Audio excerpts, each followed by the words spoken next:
We are very excited today to have from the Midwest PBIS Network, Diane Lemasters, who's going to present to us on secondary level interventions. Thank you. Thank you very much. No, it's not necessary. Good morning. Yeah, today is going to be all about Tier 2. So we'll go through a lot of material, a lot of information, looking at a whole range of Tier 2 interventions. I am Diane Lemaster. I'm with the Midwest PBIS Network. I've been with them now since a little over 6 years, since I retired from my first job. So I retired in 2013 from my district, and from there was not ready yet for retirement, and just started working for the Illinois Network, which is now the Midwest PBIS Network. Many years of PBIS experience, over 20 years, from the very first time it came to our school in 1999, and we trained our very first school. And so I have served in the capacity of a building-based coach, a district-based coach, so an external PBIS coordinator, so lots and lots of years of experience around this work. So hopefully this will give you some good information when we talk about Tier 2 and secondary level and targeted interventions, what we're talking about, okay? And this remote has been real touchy this morning, so I don't know how that will go. So here's the agenda of what we're going to cover today in our 3 different sessions.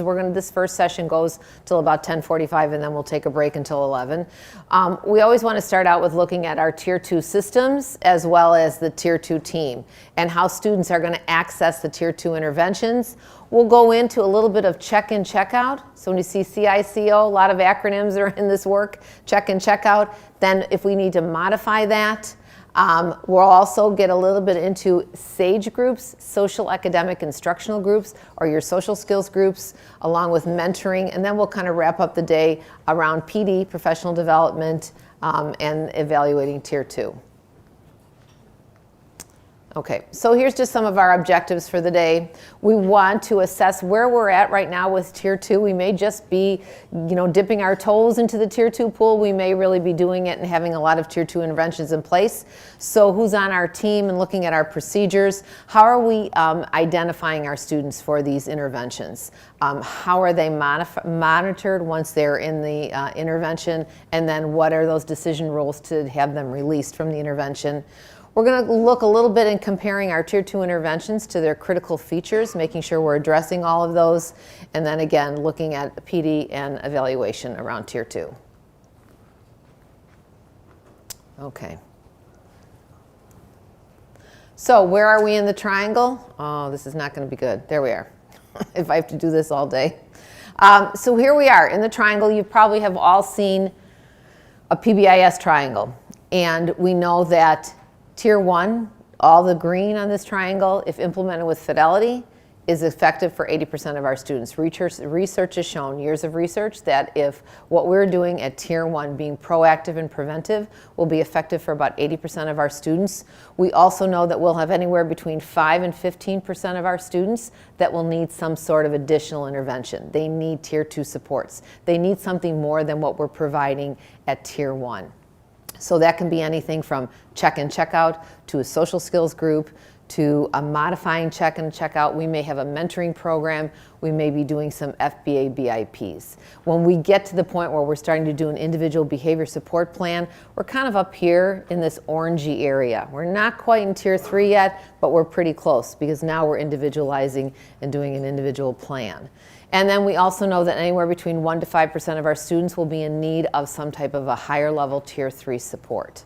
So it's just some percentages to take a look at. The most important thing is that we know we are really implementing Tier 1 with fidelity.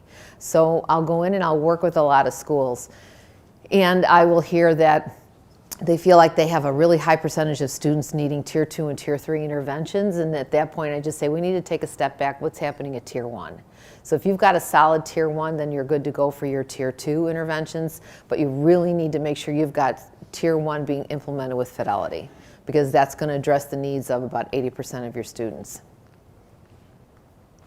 Okay, this is not going to be good. Maybe at the break I'll ask for a presentation remote. Targeted intervention. So this, when we talk about targeted, secondary, Tier 2, that's where we're at with these interventions. This is a slide we like to put up. It's a little busy, but it helps explain, and it's good visualization of what the different teams in your building may look like and the conversations they're having. So if you have Tier 1 in your building, which if you are doing Tier 2, I'm sure you've got a good Tier 1 system in place, that's your universal team right here. That's your PBIS team, your Tier 1 team. You might call it your climate and culture team, whatever name you call it. They're looking at school-wide data. So everything that they do is planning supports around school-wide and class-wide. You may have a Tier 2 team. So especially now if you're getting into Tier 2, you will have a separate team because they're looking at separate data points. So sometimes we'll have a representative from the universal team hop on and they'd be part of the secondary team as well, or the Tier 2 team.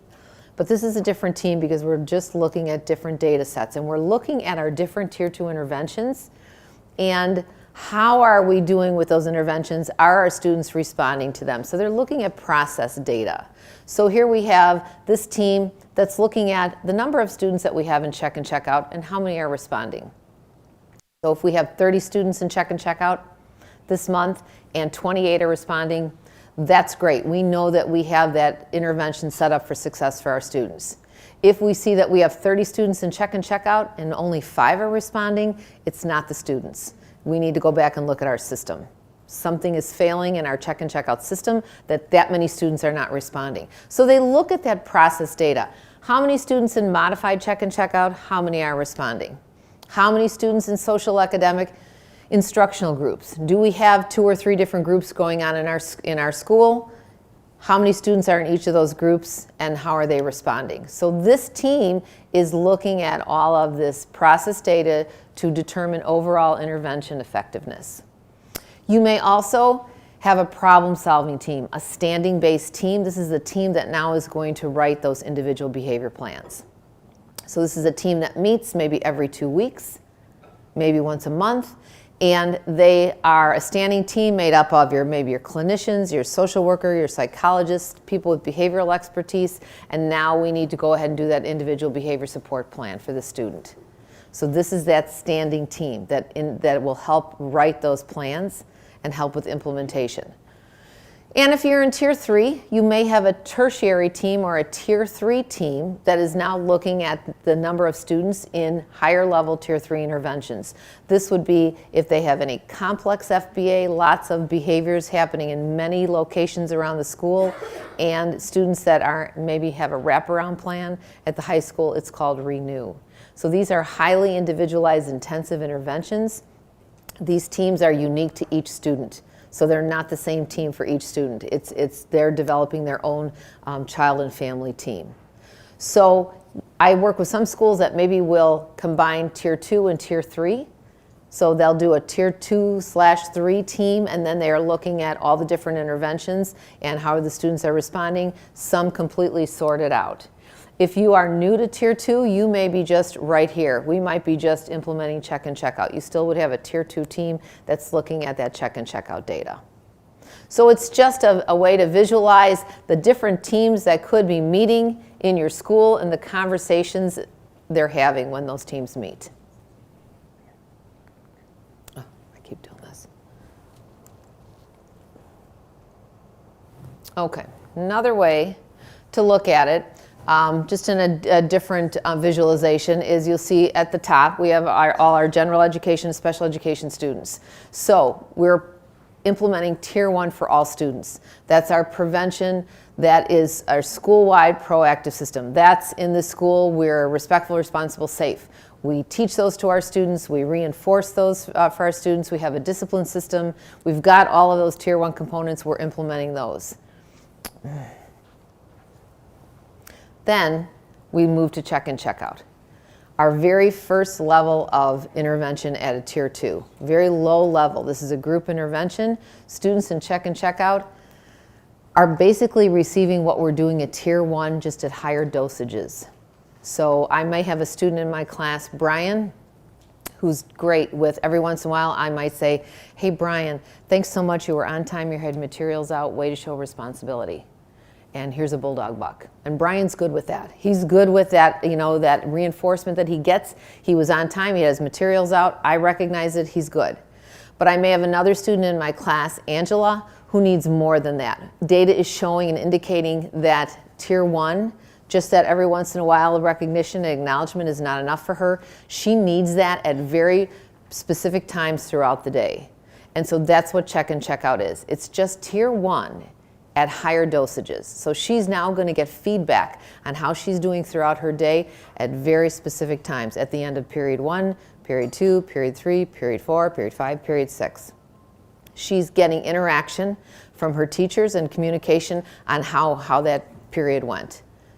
And then we are collecting that data on a scorecard, a daily progress report card that we're going to take a look at in a little bit. We've got some examples to show you. She needs more. She needs that at higher dosages. Yes? So, and that check in, check out would be done by someone in class with her, not necessarily pulled out for like social work counselor, it would be more a teacher, paraprofessional. So your question is the check and check out then done by the teacher in the classroom? Yes, and we'll go into that in more detail when we get into check and check out, because there's a couple of different, there's a facilitator who checks a student in the morning, greets them, gets them set up to go off and have a good day. Now the student goes to class. Now they're receiving that feedback through their teacher. Then they go back and see their facilitator and check out at the end of the day. So a couple different roles there, and we'll take a look at that when we dig in a little bit into check and check out. But who's giving that feedback every period throughout the day is that student's teacher that they are having that class period with. So check and check out. Tier 1 at higher dosages. Just keep that in mind. From there, if we have a student that's on check and check out, we've had Angela, she's been on check and check out, we're monitoring her, we're looking at her data, we're seeing that we're not quite seeing the success that we want to see, so where do we go from there? At this point, we want to really start to think a little bit, oh, that didn't come up just yet. We want to think about function. Are we going to go to modify check and check out? Are we going to take her check and check out card and modify it in some way? And we'll give some examples in a little bit of what modified looks like. Do we have a social skills group that maybe it looks like she might be successful in? And we enter her in her social skills group. Or do we have a mentoring program? We might be able to connect her up with a mentor. And we track that data for her as well. From there, we go to that brief problem solving team, that brief FBA BIP. That's why it's kind of an orange. When we looked at it on the triangle, it was at the very top, almost red, not quite there. So this is where we have that standing team who's going to assist that teacher, and we're going to write an FBA and a BIP. Function Behavior Assessment, Behavior Intervention Plan.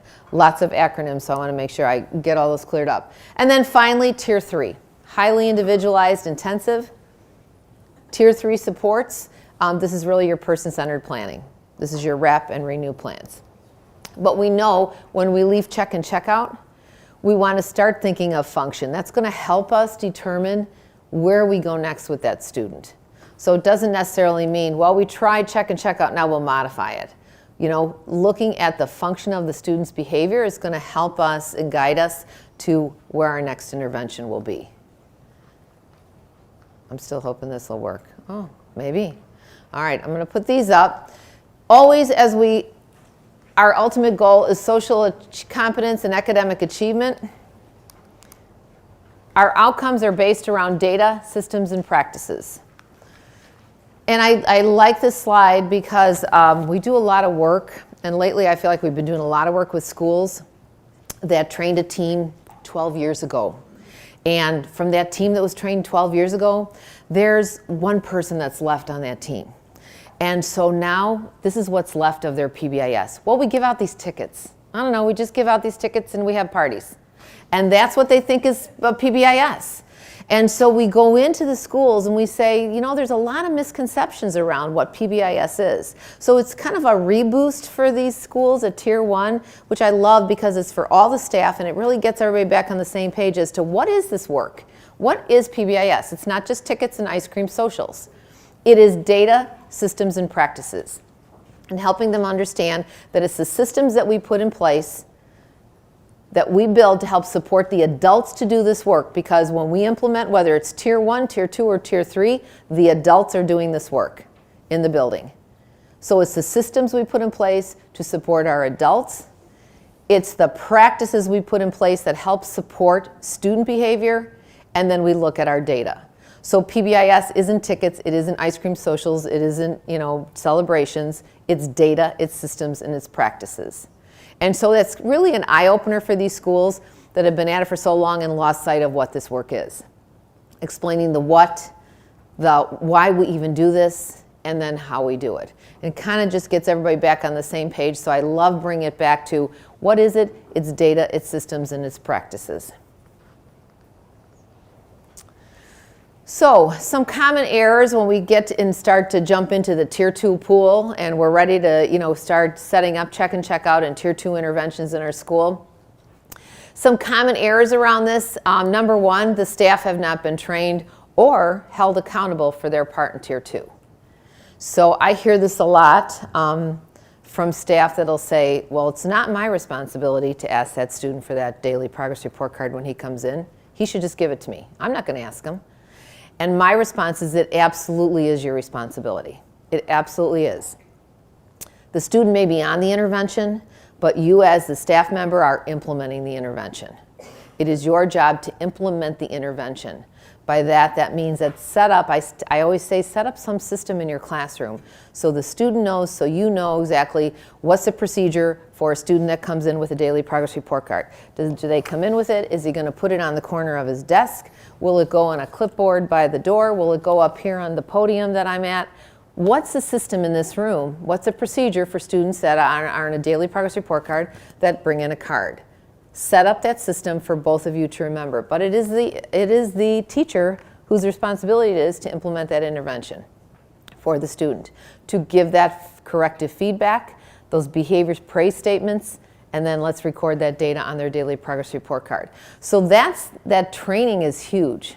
If you're just jumping into to check and check out and really starting to put that together, the PD piece around how we're going to train our staff is absolutely instrumental in helping this to be a successful intervention for kids. They need the PD around what their role and responsibility is for actually implementing check and check out, what that looks like. Another common error is selecting the wrong kids, not looking at their specific need. So we really need to attend to their really specific types of needs and the intensity of needs. We may have a student who's really had some very severe trauma in their life. Probably not a great idea. Well, let's get them in check and check out.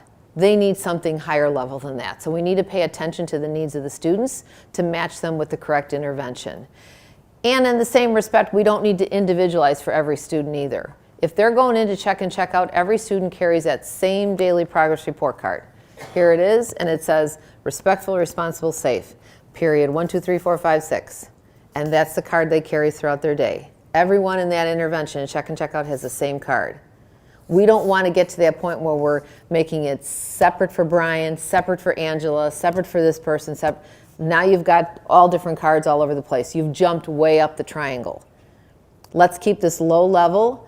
Tier 2, just entry into those first interventions. Again, Tier 1 at higher dosages, everyone carries that same card. We don't want to start immediately by individualizing for every student. And how about this? You don't really want 1 or 2 people in your school running the whole show. And does that happen? I mean, is it you and me, somebody else, and we're the whole Tier 1 team, and now we're going to do Tier 2? We really need more folks. We need representative team members of our staff on these different teams, whether it's Tier 1 or Tier 2. So, big idea, I've mentioned this already a couple of times. Tier 2 intensifies what we're already doing at Tier 1, which is teaching, prompting, reinforcing, monitoring our students, and that communication piece.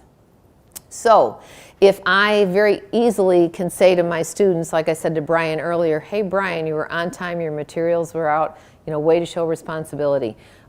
Susan, you were walking on the right side of the hallway, I really appreciate you being safe. That's a behavior-specific praise statement. If I'm doing that naturally at Tier 1, it's going to come real easy for students and check out at Tier 2.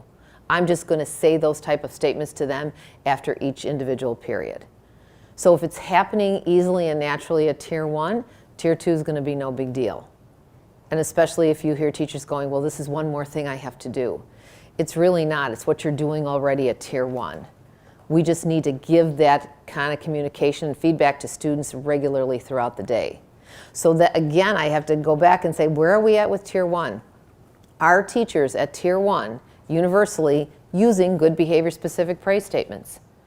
Are they saying the student's name, recognizing the behavior, tying it back to the school-wide expectation?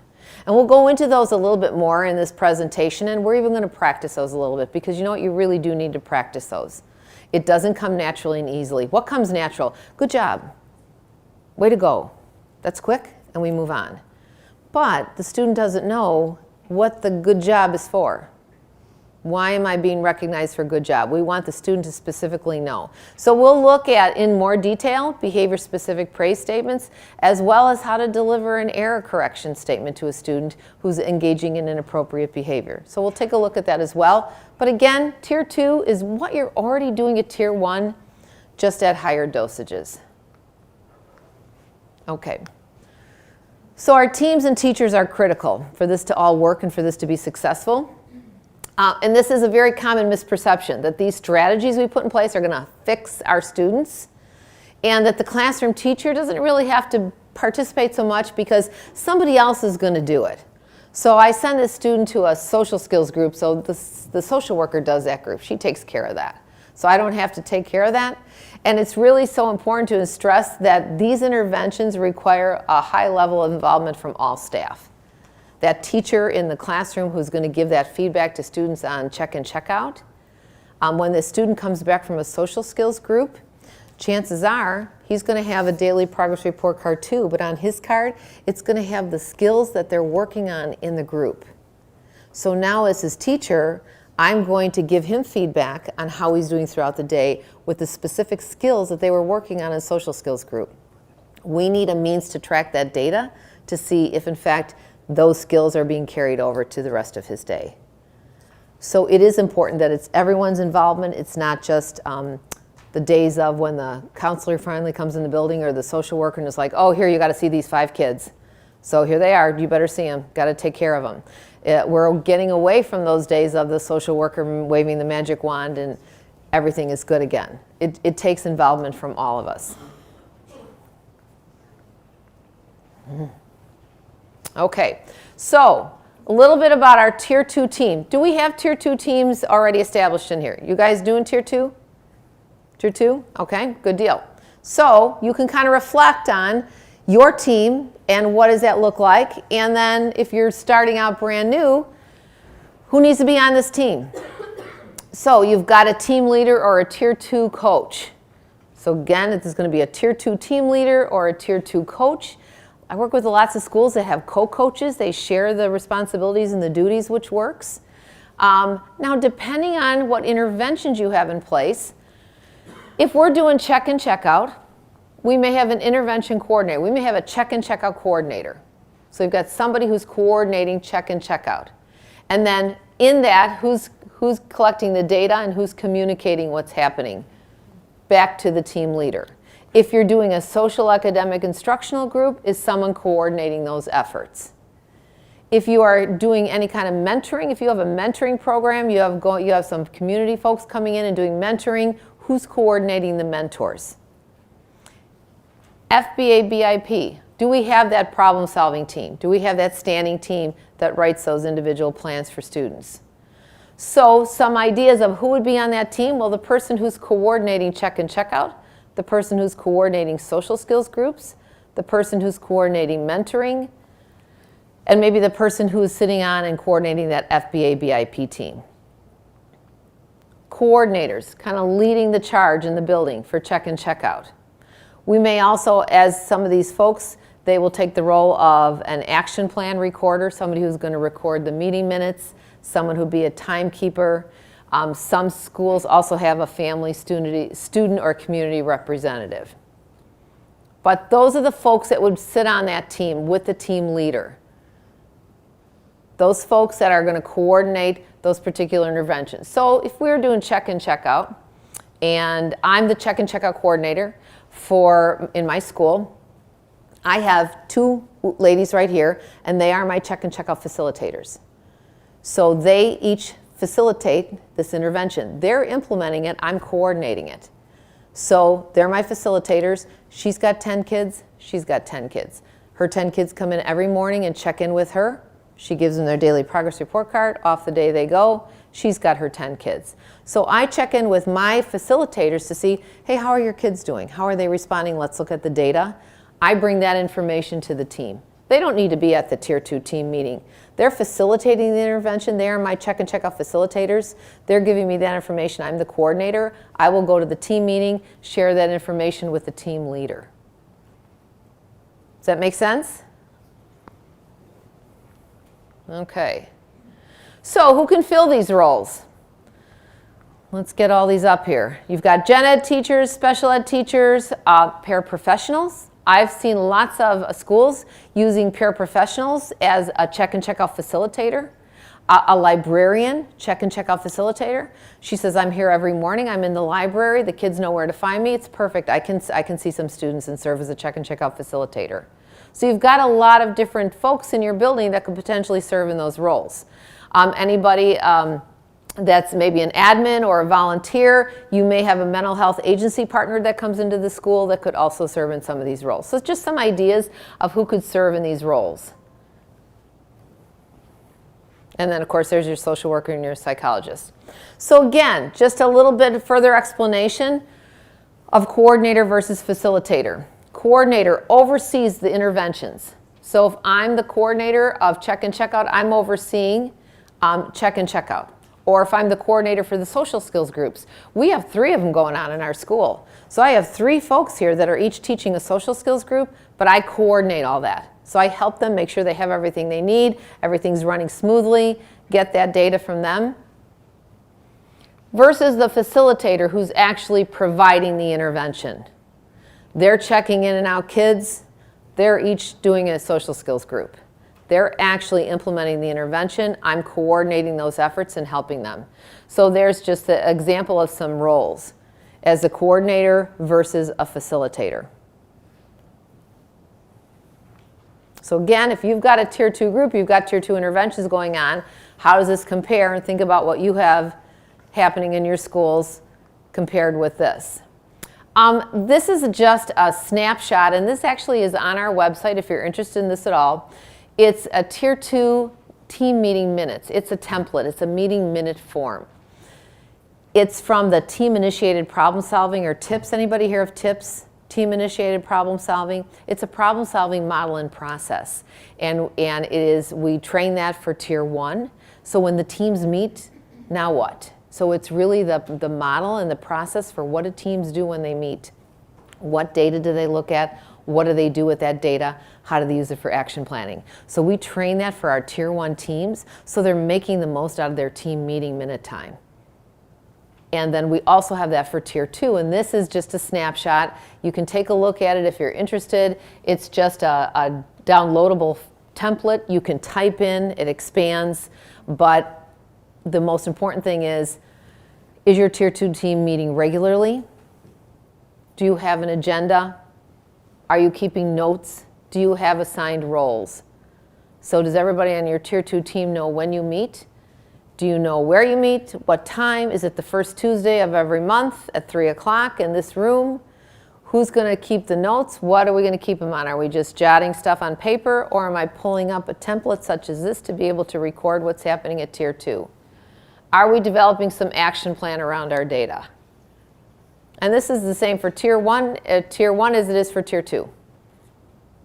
So this is just a template. You feel free to take a look at it in our materials on Midwest PBIS. If you're in our website, there's a content tab. And then if you hover over content, a ton of content is going to come up. But you're going to look for Tier 2 materials, and then you should see this template if you're interested in taking a look at that.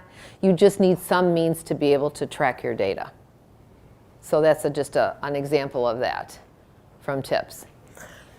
So speaking of data, which I love data is my thing. Some numbers to keep in mind. We said earlier that 80 to 90% of your students, their needs will be met by what we're doing with Tier 1 alone if we're implementing with Fidelity. if we have staff that are teaching the expectations, they are reinforcing students, they are using good behavior specific praise statements, we have a good discipline system in our school, so everybody knows what are classroom managed behaviors, what are office managed behaviors. We're all on the same page. We know exactly what behaviors I'm going to handle in my classroom, what behaviors are going to go immediately to the office, what's the process. We all have that common vision, that common language, common expectations. In this school, we are respectful, responsible, safe. Or we are the Eagles and we soar. We're safe, on time, accountable, respectable.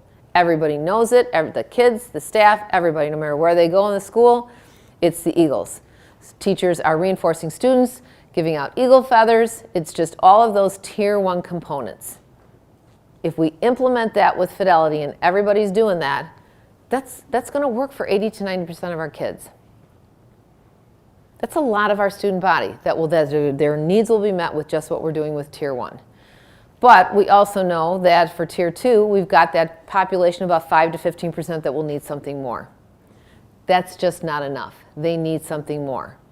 And looking at just check and check out alone, anywhere between 7 to 12%. So I like to say around 10%. So if you have a student body of 300 kids, you could have 30 students in check and check out.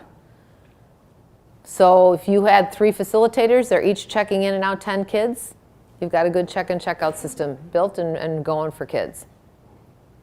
So think of your population, how many students would that be?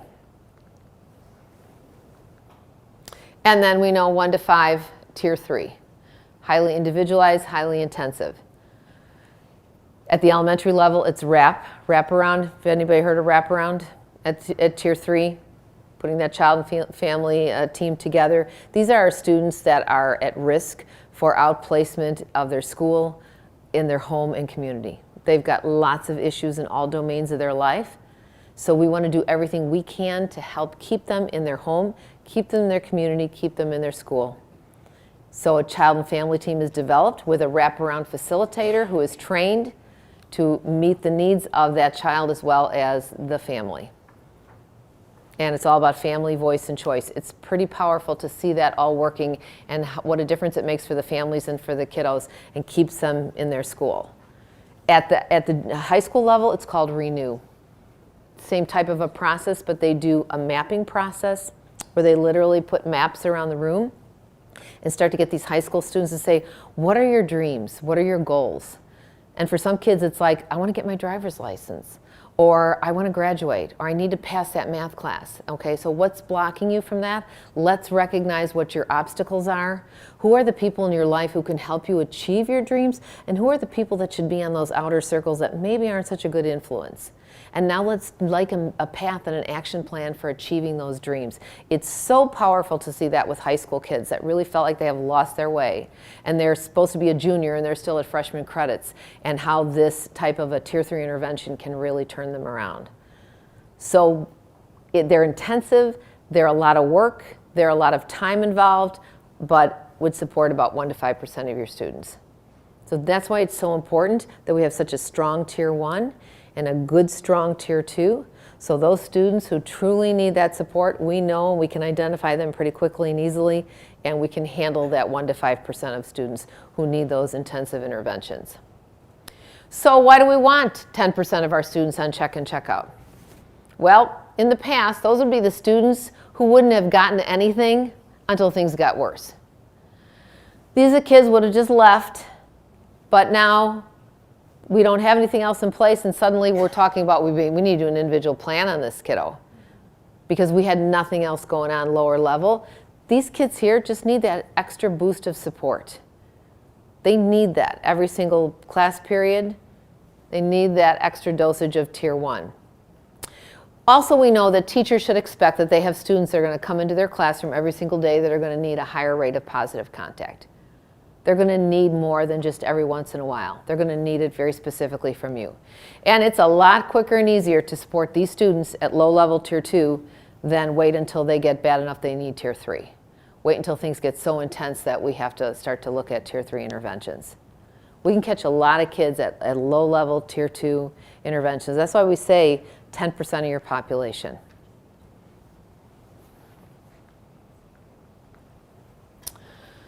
So when your tier 2 team meets, you know who's on the team. You've got your team leader, you've got all your folks identified, you know you're implementing check and check out and social groups. So you've got a coordinator for each. What are some agenda items? What are some things this team needs to discuss when they meet? Well, there's going to be a coordinator report as well as who's the data person on that team. You need a data person on each of your teams. Tier 1 for sure, and you need a data person on Tier 2 as well. Because we're going to collect that data on kids that are in check and check out and the kids that are in the social skills group. We're looking at that data. And so we need a data analyst to kind of say, well, here's what's happening with our students that are, we have this many students on check and check out, and here's what their data shows. We have this many students in social skills groups, and this is what their data shows. So do you have a data analyst on your team? If not, you really need to find that person who loves data, who has the ability to be able to get in and get the data, has the access to the data. Problem solving and action planning. You're going to do some problem solving around that data and then some action planning around it. Again, if we looked at our check and check out data and we saw that we had 30 kids in, but most of the kids aren't really doing well, let's go back and look at our system. Where is it falling apart? Do they know who their facilitator is? Do they know where to check in with their facilitator? Do they know where they're going? What if the facilitator is going to be absent tomorrow? Do all her 10 students know where they're going? Do they go to the same place and somebody's there as like a sub? Or do they just go, oh, my facilitator wasn't there, so I don't have my card today? It's all those little systems pieces that we want to make sure are in place so this intervention is successful for our kids. Then we look at kids that maybe are doing really well and we start a fading process or graduating them off of the intervention. Once they get in check and check out, it does not mean they're lifers and they're on forever. They shouldn't be. This is a short-term intervention. And so the data decision rules are key. The data as to what indicates that they need the intervention, monitoring it, how long they're going to be on it, and then what data indicates that they're ready to fade off and graduate. And then do we have any new referrals to our team? Are any new students coming up? So these are all agenda items a team could talk about. And then do we have any just general information or any systems update around that? So here's some example precision statements, some that are less effective and more effective. Well, you could come to your team meeting and say, well, we know the check and check out's not working here in the school. Okay, that's a pretty general statement. We need to get more specific with that. Our students are not carrying the daily progress report cards. They're not carrying them, and our kids are getting all zeros. So this all might be happening, but we need to get more specific when we look at our data. That's why we need that data analyst to really get into the data. So more effective would be that we're seeing 65% of our students are getting less than 80% of their points in check and check out. We want our students to get 80% of their points. Well, less than 65% of our students are getting the less than that 80% we want. We also see that 7 of the 15 students in 8th grade on check and check out, they're not carrying the cards. This, the team can do some action planning around. It'd be hard to know how to action plan around that. That's pretty vague in general, but now we know it's the 8th graders. And almost half of those kids in 8th grade that are on check and check out and carry a daily progress report card, all right, they're refusing to carry it. So now we got to find out what's going on. We can make a plan around that. Something else that's just much more effective than kids getting all zeros, that all of our students that have been added to check and check out since October have gotten at least 90% zeros on their card. So now we need to go take a look at that. What's going on that those students since October are getting all zeros? More effective, less effective. We want to have more effective statements as a team to be able to start to problem solve and action plan around. So at your team meeting, when your Tier 2 team meets, our goal is we want to see 70% of our students responding. So we want to see, when we look at those numbers and that data, we want to see 70% of our students that are responding to these interventions. So our coordinator, that head, that Tier 2 team leader, the Tier 2 coordinator, could come in with a precision statement, and it could sound something like this. This is just an example. Well, right now we've got 30 students that are in check and check out. 70% of those students, or about 21 of them, are responding. So they're responding to the intervention. 16 of those students are making progress. So we're seeing an upward trend. So we're going to just progress monitor them, keep them on maybe a couple more weeks and take a look at them until their goal is met, until they've received that 80% over 4 weeks. Because that was a decision rule in the school. If the student received 80% of their points over a 4-week period of time, no new referrals, hey, they're doing it. It's great. Let's get a fading going and graduating the student from the intervention. We have 5 of those students who've met their goals and are ready to graduate, but we have 9 students that are not responding. So this is the kind of data that we want to talk about at our meeting, where again, we're looking at the students and how they're responding. This is that process data when we saw that necessary conversation slide. And so then this is where the coordinator is going to update the team on, are we going to continue these students? What students are ready to be faded off and graduated from the intervention? Are we going to intensify or modify it for any other students? Do we need to do a modified check and check out? Brian's on check and check out. He's just not quite making his points, but we know that he's got a great relationship with the custodian. So maybe we go ahead and just change his facilitator to the custodian who's willing to do that for Brian. Now we change up his facilitator. Or he loves the librarian. And we know that we look at his card and his unstructured time outside at lunch is where he really falls apart. So he goes in and does a quick check-in with the librarian before lunch. She says, go out, Brian, have a great time. Remember, you got to be, really safe out on the playground and be respectful of your classmates. She reinforces the school-wide expectations. He goes out and plays. He comes in before he goes to lunch. He checks in with the librarian again, tells her how lunch went. Little modifications just to ensure some success for our students. So we need to make those decisions at that team meeting. What are we doing with our students? Just because they're on, as I said earlier, doesn't mean they're going to be on for the whole quarter. If they make their goal and they're ready to fade and graduate, then we do a fading process. And then we have a graduation ceremony. I've been to some schools, they make a big deal out of it. They're in the gym, they decorate it, they invite parents, they have treats, and these kids now become student mentors or student check and check out ambassadors. They get them little t-shirts, and now new students that are coming in the intervention, these kids that are graduated, help them get acclimated to the intervention. Show them around, show them how it goes. It's been very successful, and it really pumps the kids up when they graduate. So it's kind of cool to see for the students who make their points and are coming off. So as we look at accessing Tier 2, who might be most likely to succeed with just check and check out alone, and who might need more?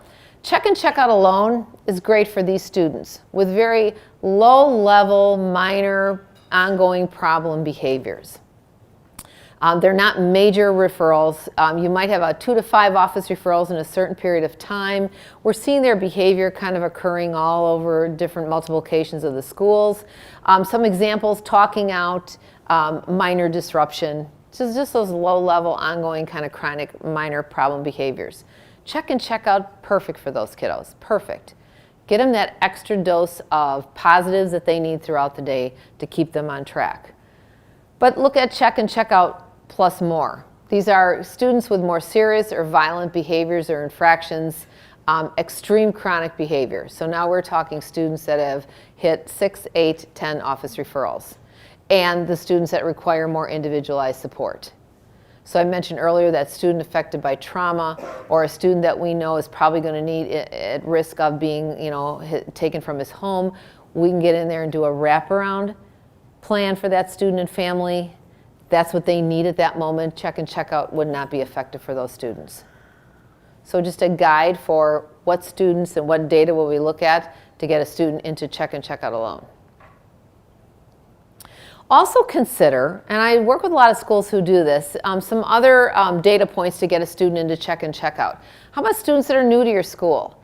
I work with a lot of schools that do this. They come in, students are brand new, they put them on check and check out for 2 weeks.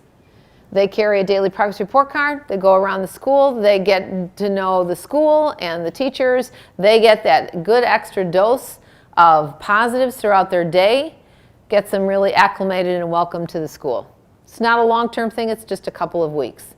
Or those children with low-level problem behaviors, maybe identified by office referrals, or a teacher may refer. Could have a teacher referral. Teacher saying, boy, I've got Brian, and I really think he would benefit from some extra support that Check and Checkout can provide. Or those children who display internalizing characteristics. Kids who are always visiting the nurse's office, or who sit by themselves at lunch, or you will see the minute that the social worker's in the building or the counselor's in the building, I have to go see Mrs. So-and-so. Those students that aren't really out there with the externalizing behaviors, but are we keeping track of our nurse logs and our counselor logs to grab those students as well and have them and possibly consider them for Check and Checkout.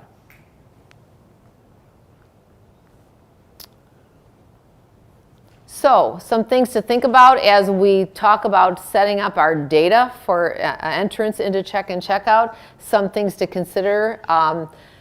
Utilize naturally occurring data sources. So just all those academic behavior, others, attendance data. Take a look at all those data sources you have naturally there at hand at school. There could be multiple avenues to access support. It could be a request from a family. As I said earlier, a student or a teacher or a student. You know, I would really like to be on this. My friend Johnny is on this, and it looks good. I'd really like to be on it. I worked with one school who did student self-referral. They had a ton of kids on it, tons. And they set it up so they had enough facilitators to accommodate these kids. And everybody knew that a lot of kids were self-referring and really wanted that extra dose of positives they get throughout the day. So you want to just allow for some flexibility in your data decision rules at getting that criteria and that entrance criteria into Check and Checkout. Those data decision rules are really key, especially the entrance. So here's some examples around academics. If you have a student who you're seeing that is missing, you know, so many minutes out of class instruction, they're out of class a lot for whatever reason. Their GPA is dropping, their grades are dropping. You may look at your benchmark testings, or how about incomplete classwork or homework. Those might be some data points academic-wise to look at to indicate that the student may benefit from Check and Checkout. Here's some possible decision rules around behavior. Are we seeing a lot of minor classroom reports? Is that teacher indicating a lot of minor problem behaviors with this student? Do they have anywhere between, did he just receive in the last 3 weeks 2 to 5 office referrals? In 3 weeks' time, Brian just got 4 referrals. He's had a suspension.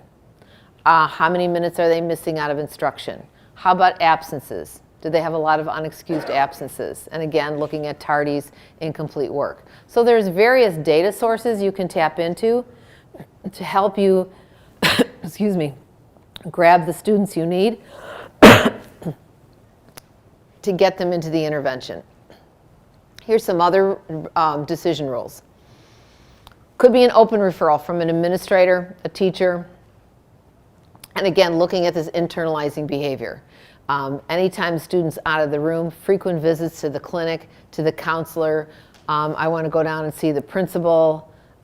If anybody's using a universal screener, does anybody use universal screeners at all? Universal screeners can indicate students as well that could benefit from a higher level intervention. So it's just making sure we're hitting all of those different data points to catch the kids that would benefit from the intervention. So here's a sample of those in, on, and out decision rules. And that's when we train this, we'll have work with teams. When we train Tier 2 and when the whole Tier 2 team comes, you know, part of that training is they get team time to work and determine what are their in, on, and out decision rules. What data are we going to look at to determine that a student goes into the intervention? So an example, of students identified by 2 or more office referrals, if they have 2 unexcused absences, 2 incomplete homework assignments, and there might be also a referral from a staff or a family member. Entrance right away into Check and Check. We're catching them quick. And it's quick. They go in 3 days. Quick and in. We're not wasting a lot of time with these students. We want to get them in the intervention.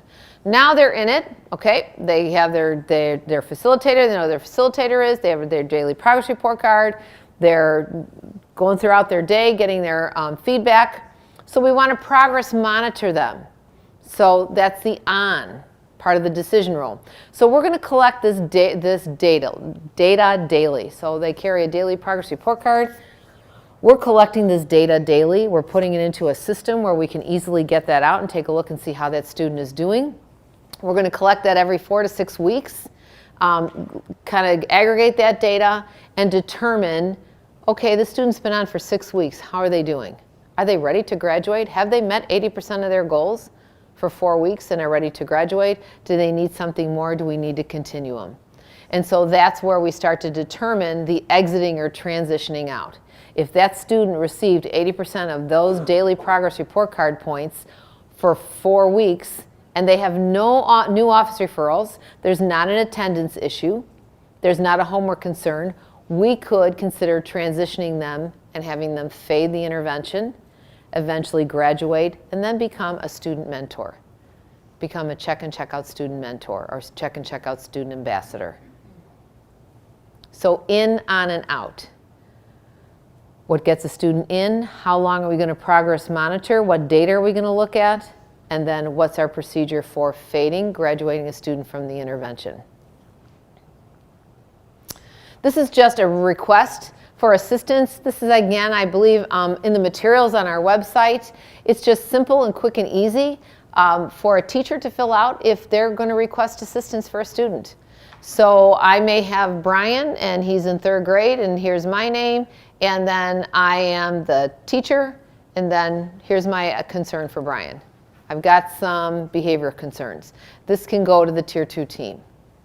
So it's a place for a teacher to know where to go to refer a student for check and check out. The data that we looked at previously, that was great. Those are great day-to-day decision rules, but we also have some flexibility with those decision rules of, you know, having a request for assistance for our staff to be able to know where those forms are, to grab one, fill it out, or it's in a Google Doc, I fill it out and send it to the coordinator of the Tier 2 team. So we've got some flexibility on making sure we're catching all of our students in the intervention. So does that all make sense? Who's on the team? Those decision rules? And if you have a team established, so this is maybe just a little booster for you guys probably but to help you reflect on what you already have going on. You may want to go back after this and, you know, take a look at what our decision rules are. Take a look at who's on our team when we're meeting and what we're talking about in the team meeting. Are we leaving kids on that intervention too long? Are we looking at that data every 4 to 6 weeks and getting them, you know, either more intensive intervention help or they're ready to fade and graduate? Good? Yes? Are you incentivizing those check-in, check-out situations? Am I incentivizing the check and check out facilitators, the folks who are doing it? No, the actual students. The students, yes, there's definitely, yeah, we're going to have a reinforcement piece associated with that, absolutely. When they build that program and you're building your check and check out, you're developing your daily progress report card, you definitely want to build in some type of a reinforcement system. It might be every time you come in the morning, you get a bulldog buck.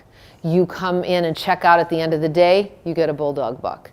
If you make all of your points and you make your goal for the week, you know, there might be something else. You know, I've seen facilitators have like a little treasure chest and the kids can get something out of there or whatever. But yeah, you definitely want to have some type of a reinforcement piece built in with that, especially I think for getting the kids to show up and check in and check out. So that's, they get, or maybe 2 bulldog bucks or whatever, and they know they can spend those bulldog bucks in the store, in the PBIS store. So yeah, for sure. Any other questions?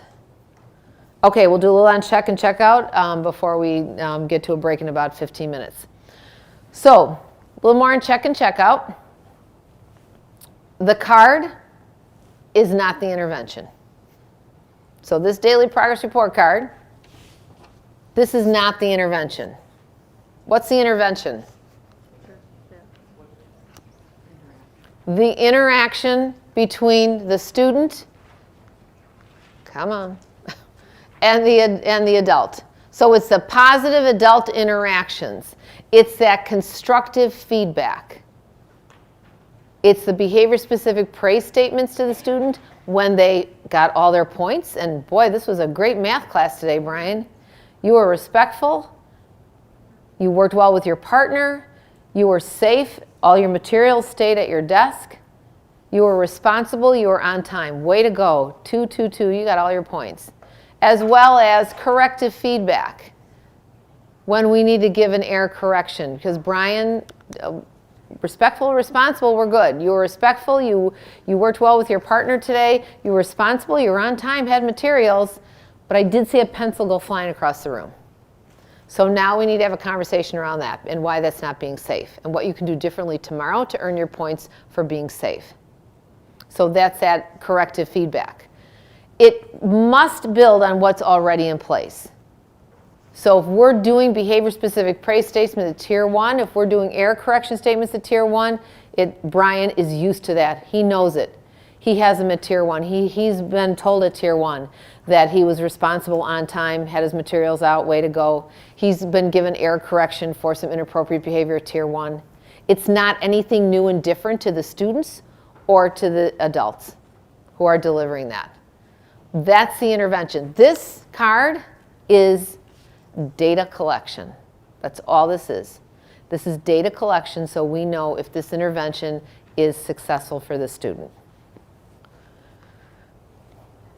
So within your classrooms, this is what you should be seeing.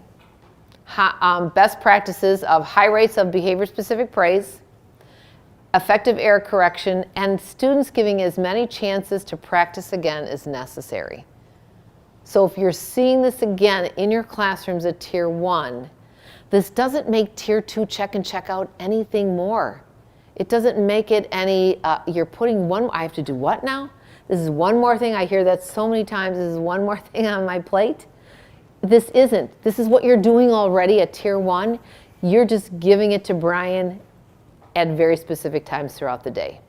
So we should see those anyway happening at Tier 1 in our classrooms as best practices. So it makes it really easy when we have to do it at Tier 2. So, behavior-specific praise. You've heard me mention that a few times already this morning. Behavior-specific praise statements. Here are the steps for it. There's some steps for it. 1, you want to identify the student by name or the group, like this whole front table or table 1 or whatever. You want to include a term of praise like awesome, way to go, great job. You want to definitely describe the behavior that you're recognizing. So acknowledge that specific behavior that you're seeing, and the best practice then is to link it to the school-wide expectation. You always want to link it back to the school-wide expectation. When I do walkthroughs, I do lots of classroom observations as part of this job, and I do walkthroughs, and I do tiered fidelity inventory walkthroughs. Anybody familiar with tiered fidelity inventory, TFI? Okay, we're going to talk about that before the day's over. We're going to talk about TFI. But part of that is a walkthrough tool, and I'll come in and I will have my little paper and clipboard and my visitor badge, and I'm just walking around the school just looking for, are expectations posted? Are they posted in the cafeteria? Are they in the restrooms, in the hallways? And I'll just grab kids running here and there and run to the bathroom or whatever, and I'll just ask them, do you have a couple seconds? I have a couple questions. The kids are great. They're like, yeah. And then I'll ask them, great, can you tell me what your school-wide expectations are? And the student will say, well, respectful, responsible, safe. That's awesome. And then I'll say, have you received a B-buck from your teachers in the last, week or so? And if the student says, yeah, I'll say, great, what'd you get it for? And I'm looking for that student to say, I was walking on the hallway, I was being safe. I had materials out in class, I was being responsible. I turned my homework in, I was being responsible. I worked with my partner, I was being respectful. We're looking for the students to tell me, a complete stranger, that they know the school-wide expectations, they are being reinforced with the school-wide reinforcement, and they know exactly what they're being reinforced for. That tells me that those teachers used a behavior-specific praise statement. That tells me that they were very specific in recognizing that student was on time with materials out, way to show responsibility. Or here's an example. Diane, awesome, you're demonstrating listening to the speaker. That's being respectful. Or this whole table cleaned up their lab area, when the bell rang, way to go, well done, way to show responsibility. So it's being very specific versus just saying, great job, or well done. They're really not sure what I just do that I got a great job for. Is it because I was sitting in my seat? Is it because I was on time? Because I worked with my partner? Because my homework's done? I'm not really sure what I'm getting that well done for. I'll take it. It feels good to have a teacher tell me well done or way to go. But you need to be very specific in your praise statements. So when I have a student tell me that, yeah, I was walking on the hallway on the right side, I was being safe, boom, I know exactly they're using behavior-specific praise statements. I've had a lot of students, I'll ask that question. They can tell me the school-wide expectations, but then they may say, yeah, I haven't gotten a B-Buck. So then I love it because I always have a pocket of B-Bucks, and then, or whatever the school-wide reinforcer is, and then I said, well, guess what? You're getting your first one. Thanks for talking to me and answering my questions. Or they might say, yeah, I got one yesterday. What'd you get it for? Well, I don't know, my teacher just gave it to me. He'll take it. This is good. That B-Buck spends in the B store, but we really want our students to know and understand exactly what it is they're getting them for. So that's that behavior-specific praise. Does this just flow off your tongue? Absolutely not. It takes practice. Every time I train this, we're going to practice it in a minute too. We are. And actually, I do have a little video, but I don't think I'll show that video. But anyway, it does take practice. It does take time. But the more you do it, the more comfortable it becomes, and it really starts to flow and feel natural. And you'll find yourself doing that more and more. And when I train this, I'll say, tomorrow morning, find 3 students in the morning that are doing what they're supposed to be doing, and use a behavior-specific praise statement with each of those students. In the afternoon, pick 3 more, and use a behavior-specific praise statement with those students. The more you practice it, the easier it becomes. Some non-examples. Well, Brian's sitting in his seat. Brian's like, yep, I am. Okay. Is that good? Shouldn't I be? He's not really sure. Or just saying good job without connecting it back to the school rule or expectation. Or giving a ticket, and I've seen that too. I've seen a teacher go by and she's just slapping tickets down. Kids take them, but they're not sure what they're getting them for. Or giving a ticket for above and beyond behavior. We want to make sure we're reinforcing all of our students every single day. The students who do it every day and the student who finally gets it, and you're all over them. And I'll hear that sometimes. I'll hear, well, how come the good kids don't get it? And I'll say, well, how come the good kids aren't, those kids, the kids that come in and do it every single day, they need to be reinforced as much as that student who finally does get it. So it's a behavior-specific praise statement that we need to practice. So let's do that. Find your person next to you, and it can be anything, make up anything, but remember you want to say their name, include some term of praise, describe the specific behavior that you are recognizing, and then link it back to school-wide expectation. You see, the optional step 5 is providing that tangible reinforcer. Doesn't always have to be with a B-Buck or a feather or whatever your school-wide reinforcer is. That's optional.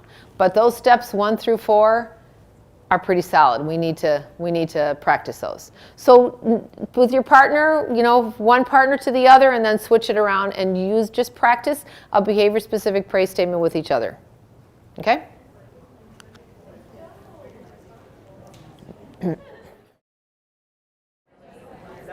Okay.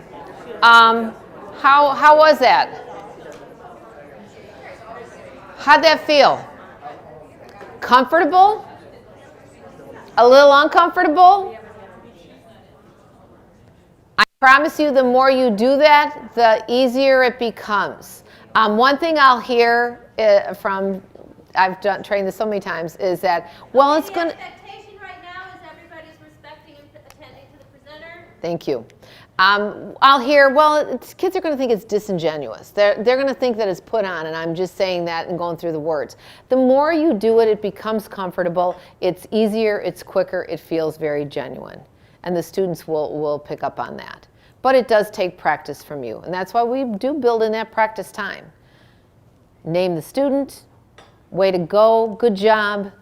This is what I saw you doing. Angela, you were walking down the hallway on the right side, showing you know how to be safe. Thank you so much. You know how good Angela just feels right now? That I took 2 seconds to recognize that she was walking down the hallway and being safe? Chances are real good every time I see Angela, she's going to be walking down the hallway on the right side being safe.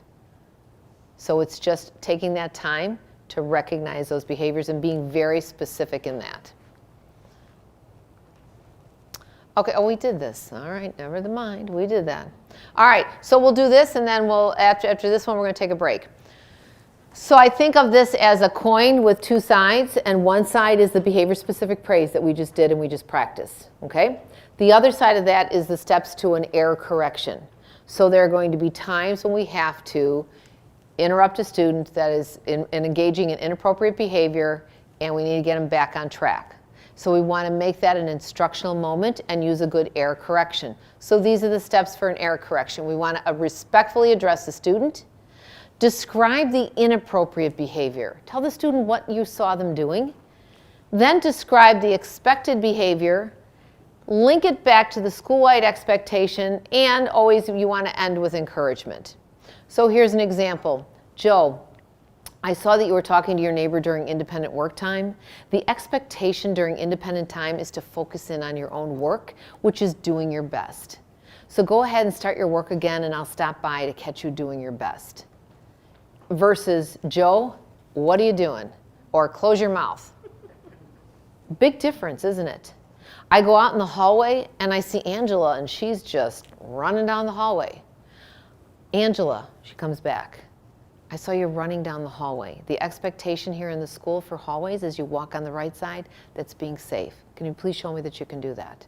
She does that. Great. I know you're going to come by this hallway again to go to lunch a little bit later on, so I'm going to watch you walking on the right side and being safe. That was an instructional moment. It took a few more seconds than me out there in the hallway yelling at Angela to stop running.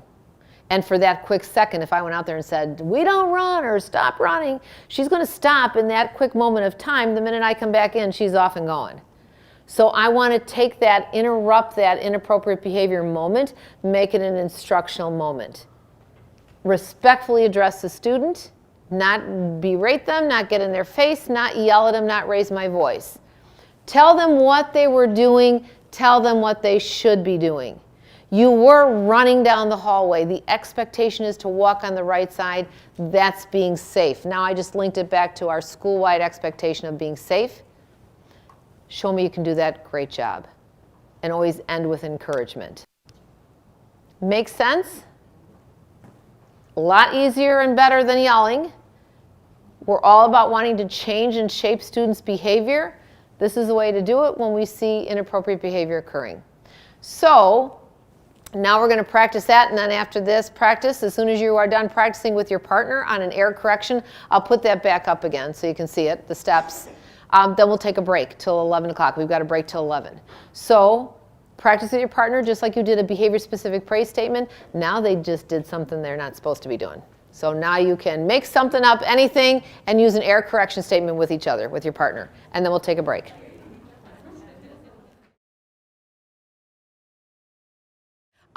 So we're going to have a little quick discussion in a minute, but I wanted to show this video that I didn't have, I didn't know if it worked before, but it's a quick little video that actually a school made around behavior-specific praise. So it's kind of cute, a little entertaining. Hopefully you'll be able to hear it. I had to get on the Wi-Fi because it's on YouTube. But so a school actually did this to help train their staff on behavior-specific praise and how to do it and how it makes a big difference. So I'm hoping you guys can. All right.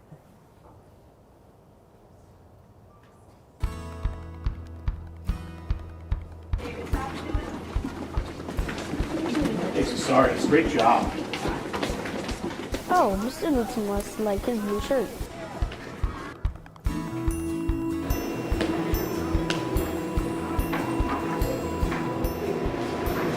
I like that. Why didn't Mr. Newton like my blue shirt? Maybe he likes green better. It's not working.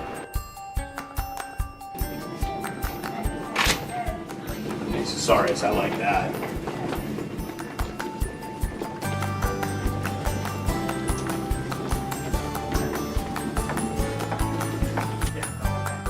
didn't Mr. Lutz like my green shirt? Maybe he likes stripes better.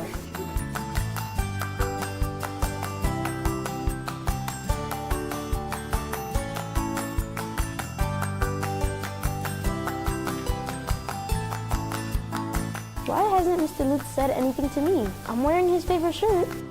Why is Mohammed upset and confused about Mr. Lutz's student feedback? Perhaps because Mr. Lutz needs to be specific when he gives feedback on students' positive behaviors. Let's try this again.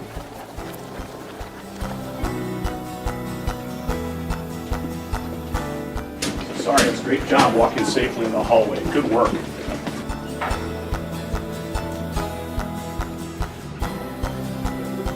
So sorry, thanks for being responsible with dumping your tray and picking up the trash. Wow, so sorry, thanks for opening the door. It's very respectful of you and your whole class. Hey,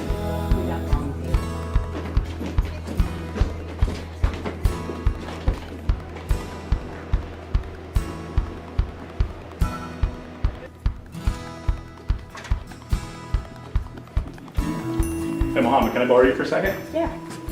Hey, I've noticed today you've had a great day following all of our building-wide expectations. You've been safe, you've been respectful, you've been responsible. I've seen you walking safe in the hallway. I've seen you picking up trash. I've also seen you holding doors for your classmates. We really appreciate it. Being specific when giving feedback reinforces the teaching and learning of appropriate school behavior, increasing the likelihood it will happen again. Okay, a little hard to hear.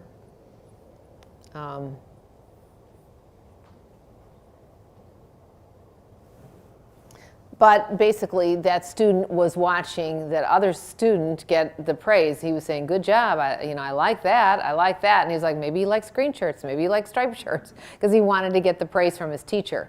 And then it goes back and just kind of reinforces how the teacher needs to go ahead and be very specific in their praise. How did this error correction go before we move back from that? How was that when you did that with your partner? Feel comfortable, uncomfortable? Easier to say, stop doing that? Don't talk? Probably. But we want to get really specific in our error correction. We want to, and like I said earlier, make that an instructional moment so we can make sure that the students learn from that. So before we start, and I'm going to move this in here because we might need this.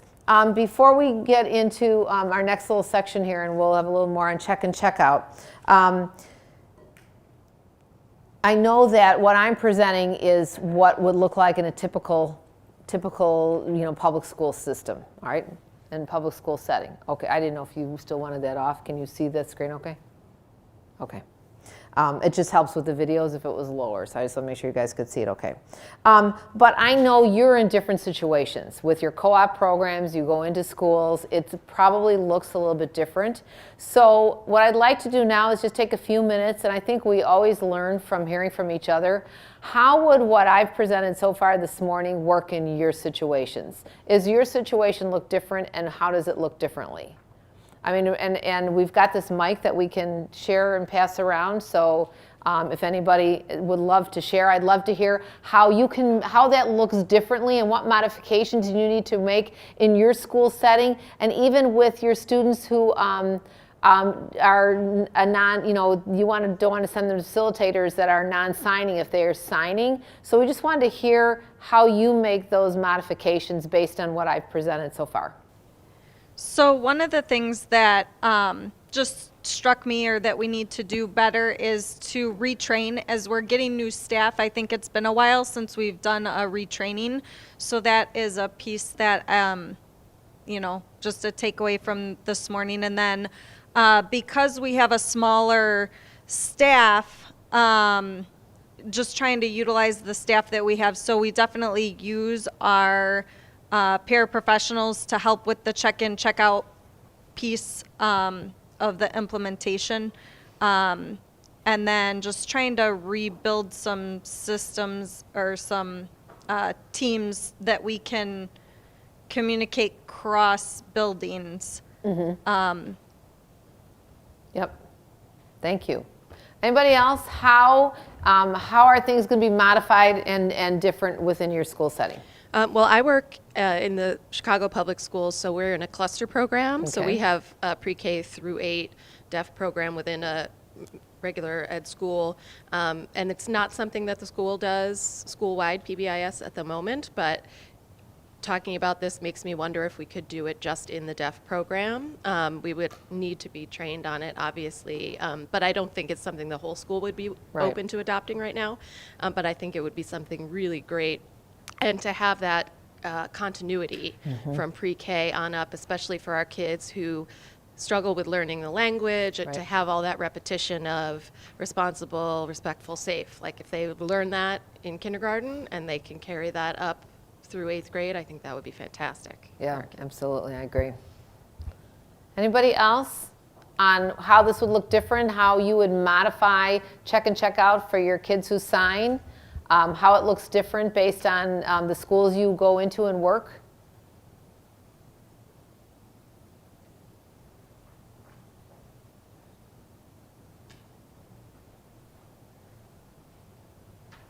Okay, because you know what, okay, there you go.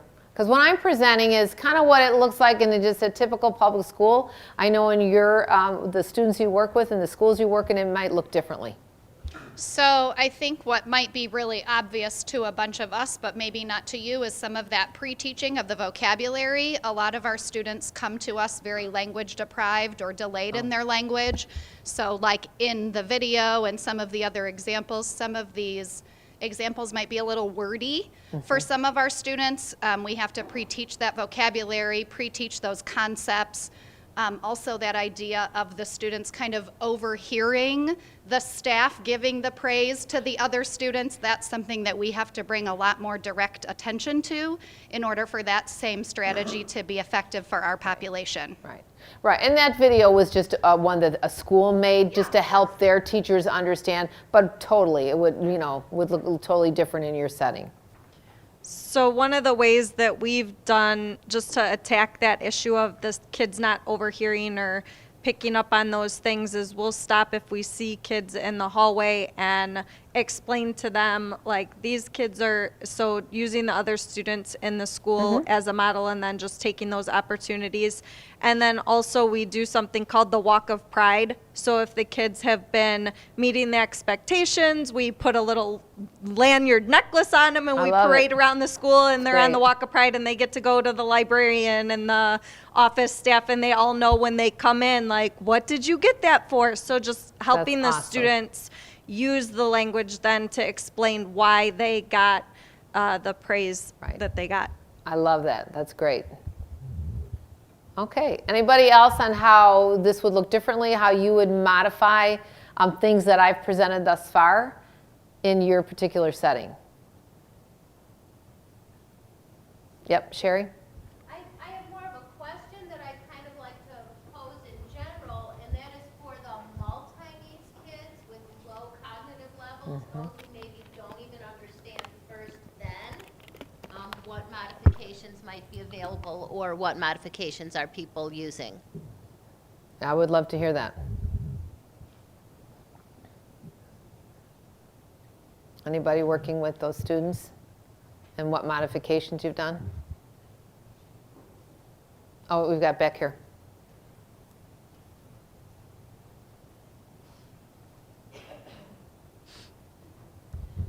We've done puzzle pieces. So you get one part of the puzzle, and then you get the next part. And so then when they complete the picture, then that's how they're rewarding or getting their item. We do lots and lots of visuals, and you might present just one at a time. Okay. Yep, I've done observations in some schools, and the way they teach expectation is through pictures. They have everything with pictures, step by step by step by step for the students. Yep, yep. We do social stories, and then one of our former OTs created a couple videos. And so some of our students are very good at watching or mimicking behaviors. So then the students would watch those videos as well. Awesome. Okay. Anybody else? I think it always helps to hear what's going on in other places. The sharing is really valuable.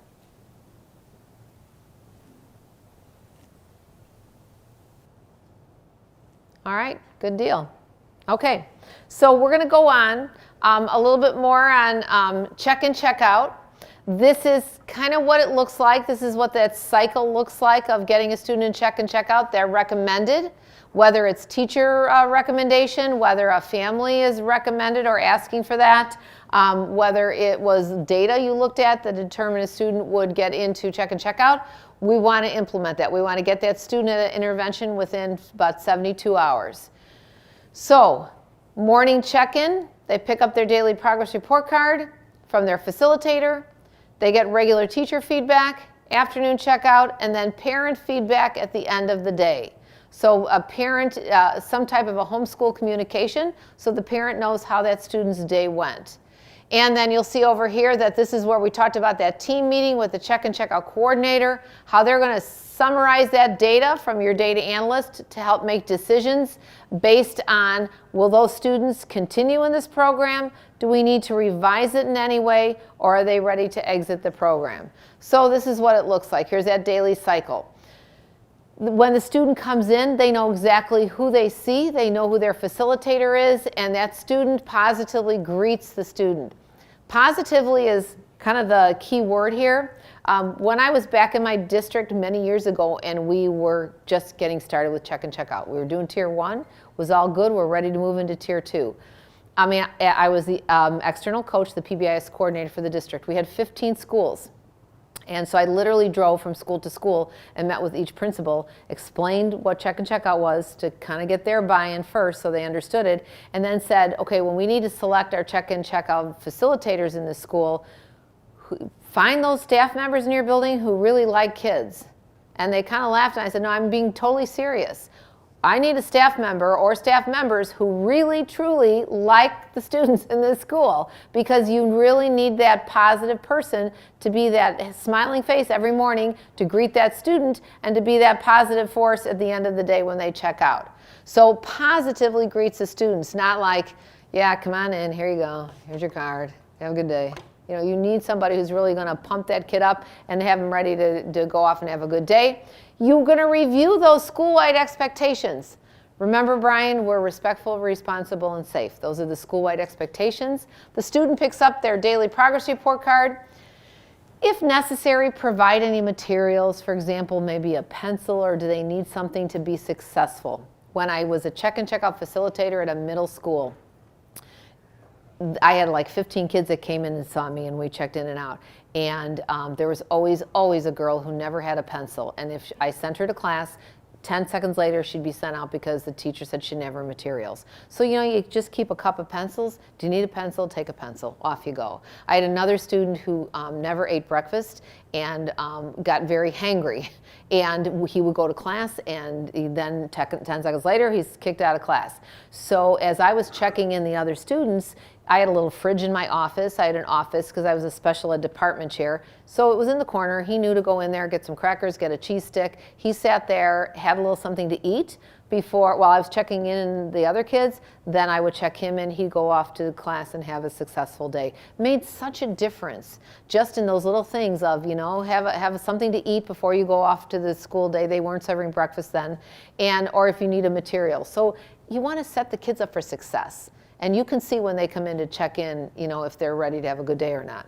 I'm just curious how that works as far as the scheduling goes. Do the kids come to the facilitator 10 minutes before school starts, or are they just that little bit late to homeroom? So the question is about scheduling. It's going to vary from building to building.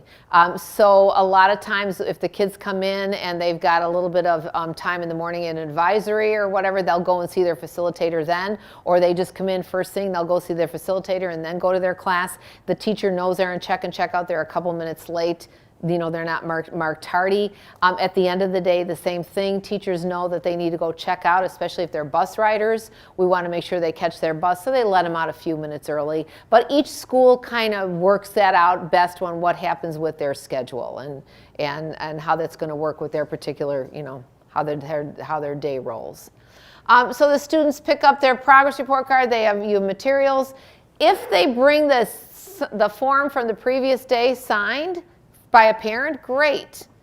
If not, it's okay, you just give them the new form and off they go. Some schools say, we'd really like this back. A lot of schools I work with will have their DPR, and it'll be that 2-part NCR form. One goes home to the parent, one is for data collection. We put the data in our data system. The one, sometimes they like it to come back with the parent's signature that we know the parent saw that. That's great if that happens. If it doesn't, we're not going to penalize the student. They just get their new daily progress report card and go on. And then, of course, they get a reinforcer for checking in, that B-buck or that card. So then at each class, this is where the teacher is providing that corrective and preventive feedback. So if Brian was respectful, responsible, safe, I tell him exactly what he did during math class, that he was recognizing being respectful, responsible, safe. He gets all 2s, and he's off to his next period. And whether it's with me all day or whether he goes off to another class, I'm giving him that feedback. If during math class Brian was respectful and responsible, but he was throwing that pencil to try and get his friend's attention, we need to have a conversation about, wow, he's getting a 0 for being safe in math class, and does he understand why? And what does he need to do tomorrow differently, and how is that not being safe? Having that conversation with him. So you need to allot a little bit of time to give that both positive as well as corrective feedback. Then the teacher completes the scores on the DPR. The feedback, the corrective feedback, the positive feedback is the intervention. This is next. Here you go, Brian, here's your scores, and then he gets his card and goes on his way. The worst thing that can happen, and I've seen it firsthand, is that it's 3 o'clock and the student comes up to the teacher and goes, here's my card. And now the teacher's gone, what'd you do at 9 this morning? Were you good? Yeah, it was all good. And then they're filling out the whole day at one time. It doesn't work that way. You cannot, that's not check and check out. So we need to give that feedback after each period, however it's defined on the card, and then give them their points. When a student does self-monitoring as they're fading, they may self-monitor, so they may have a card and the teacher has a card. The student scores themselves, the teacher gives them a score, they compare and see, are they seeing the same thing? So they start to self-monitor, and some students completely self-monitor all the time. They just carry that card and they have that and give themselves scores and on how they did on that particular period of the day. Then check out at the end of the day, they go back and see their facilitator. They review what points they made, their goals. This is where the facilitator can talk to Brian a little bit more about being safe in math class and the pencil that went flying. And we want to reinforce our students for checking out, and then give them a homeschool communication piece of that DPR to go home. And then that's optional if it's going to come back or not. And again, the receive a reinforcer if the goal is met. Optional, but a good idea. Brian, you made all your points. You made 80% of your points. Here's a bulldog buck or whatever type of reinforcer system you've built in. And then there's that family communication. So you want to have some communication going home. You really would like that parent to understand that they need to give feedback as well for how the student did that day. Have them sign the card, but they're not punished if the parents don't cooperate. And I have seen it a couple times where if a student brings the card home and there's like 1-0, they really get punished for it. And so in that cases, what the school did is did not even have the student bring the card home anymore. They had someone else in the school kind of serving as a surrogate parent. They gave that to that parent. Because, you know, God forbid you to bring this card home and it is not all 2s. And so that's the worst thing you want to do. That's just inflicting more pain and punishment on this child for a positive intervention. So we don't even have them take it home, and then someone at the school does that. And then the next day, if they return the signed card, great. And if not, we just go on. So that's what that cycle looks like. And then we look at our data to indicate how everything is going. Here's another YouTube, but was that last one really hard to read? I mean, hard to hear? That was kind of hard to hear, wasn't it? Let's try it and see what happens. I'll grab that mic again. This video is designed to help school staff develop a Tier 2 check-in and check-out system for their PBIS. To explain the process of their check-in and check-out system at Curtin, here is Ms. Kroll. As part of our check-in and check-out system through PBIS, I have a group of about 4 boys that come see me in the morning, and they bring back their folder, and we put a new goal-setting sheet in it for the day. we discussed what went well yesterday and then what we need to work on today. They set a goal for how many points they think they can earn from their homeroom teachers. And then I give them a little positive reinforcement for remembering to come see me, and I give them one of our Cougar Claws. And then they go through their day, and I check in with them throughout the day if I see them in the hall and ask them, how's it going? At the end of the day, they come back to me, and we total the points they earned, and we decide, how if they met their goal according to what they set in the morning, or if they need to work on meeting their goal again tomorrow. They do a very quick reflection sheet that says what I did well and what I'm going to work on for tomorrow, and they take that second part home, get that signed, and bring it back the next day. Here are the daily progress reports, or DPR, that Curtin uses. This one is for their early childhood program. The form has the student name on it, the date, and the rubric for scoring the behavior. Students in early childhood receive a thumbs up or a thumbs down on each of the school-wide expectations at 4 natural breaks within the day. On the bottom, the teacher can leave comments and the student has a small reflection to complete. This DPR is used for elementary students and is just like the early childhood DPR, but instead of thumbs up and down, the student receives a score of 0, 1, or 2 on each of the school-wide expectations at natural breaks within the day. On the bottom, the teacher can leave comments and the student completes the reflection. This DPR is used for middle school and is just like the elementary DPR, but instead of at natural breaks in the schedule, the student receives a score after each of the transitions after every class. For example, after reading, math, and science. On the bottom, the student signs the form and leaves a short reflection.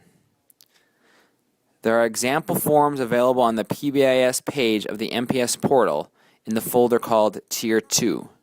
For more information, please contact your PBIS external coach. Now, let's watch a student check in with his mentor.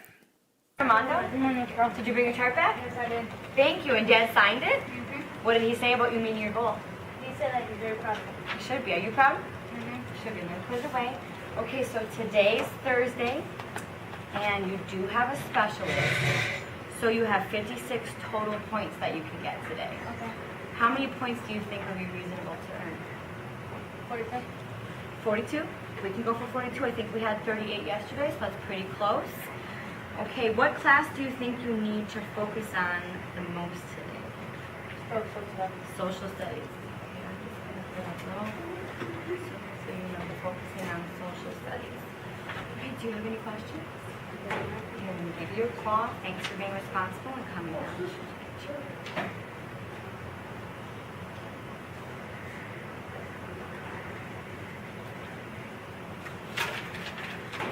Thank you. Have a great day. The student goes to their mentor at the start of the day and returns their signed DPR from the day before. The mentor goes over the coming day's schedule and makes sure the student is prepared. They work together and set a score goal for the day and discuss any potential problems the student might face. The mentor needs to be happy, excited, and positive throughout the process.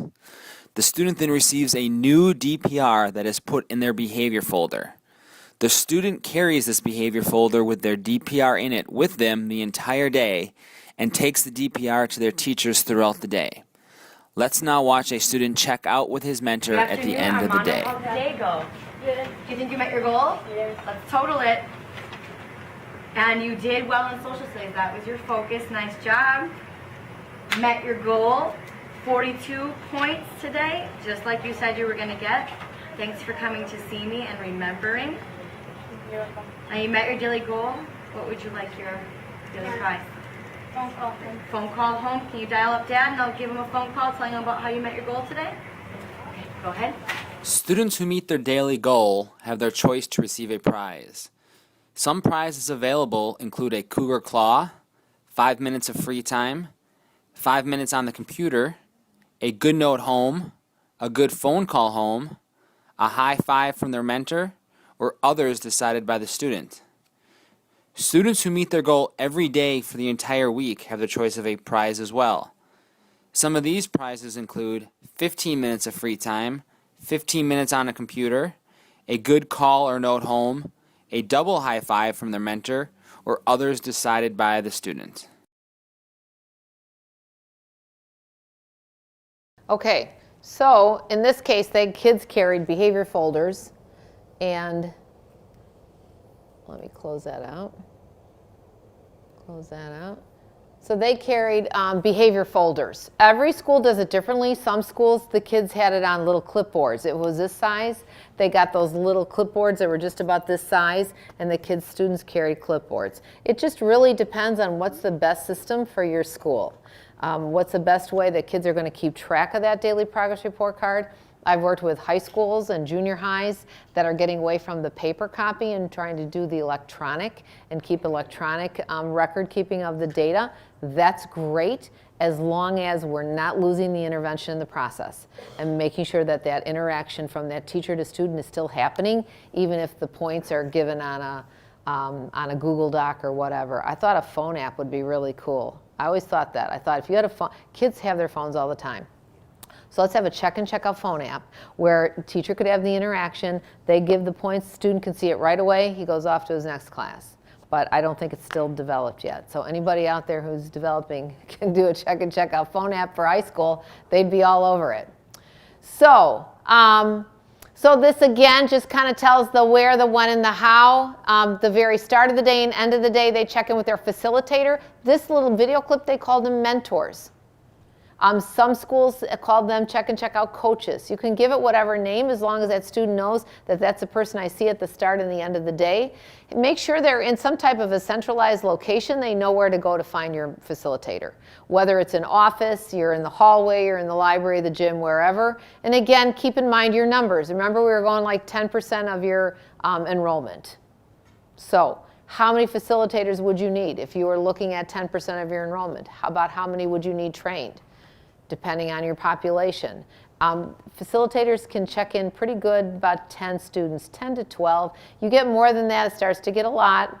Kids are waiting around, you know, and then stuff can happen when they're waiting around. So you want to keep it to maybe 10 to 12 per facilitator or check and check out mentor. So here's just some examples of some daily progress report cards if you're just getting ready to design yours or you're going to reflect on what yours looks like. It's always built upon your 3 to 5 school-wide expectations, and then there's your different periods. This can say period 1, 2, 3, 4, 5, 6, 7. It could say reading, math, science, resource, RTI, social studies, however you define your card, it's fine. And then generally a 3-point rating scale of 2, 1, and 0. Anybody have Swiss? Anybody keep their data in Swiss? There is a check and check out component in Swiss. And so if you do keep this data in Swiss, which is pretty slick, easy for the data to go in, and then easy to get those reports out, it has to be a 2-1 rating scale, and then no more than 10 check-in and check-out periods a day. Okay? Here's another one. This is from an elementary school. They this is East Midvale, and their name of their program is called the Take Flight Program. If you kind of give it a name, that really helps. You know, just not, Brian, you got to start carrying this card. So here you go. You know, and now you put a whole negative connotation on it versus, hey, Brian, we've got this really great program at school. It's called the Take Flight Program, and you get a flight plan, and you get to have this every single day. Build it up. You know, the delivery is everything to the student, to the parent, and how they're going to embrace this intervention. So this was their Take Flight plan, and here were their expectations. Safe, respectful, responsible. Anybody tell me they know what CAFUTI stands for? I'm hearing it. Keep your hands, feet, and other objects to yourself. That's on their school-wide matrix, CAFUTI. It's all over it. Keep your hands, feet, and other objects to yourself. CAFUTI. They say to the kids CAFUTI, they know exactly what they're talking about. They know exactly, because they taught that. They taught what CAFUTI means. So they put it on, it's on their school-wide matrix, they put it on their DPR.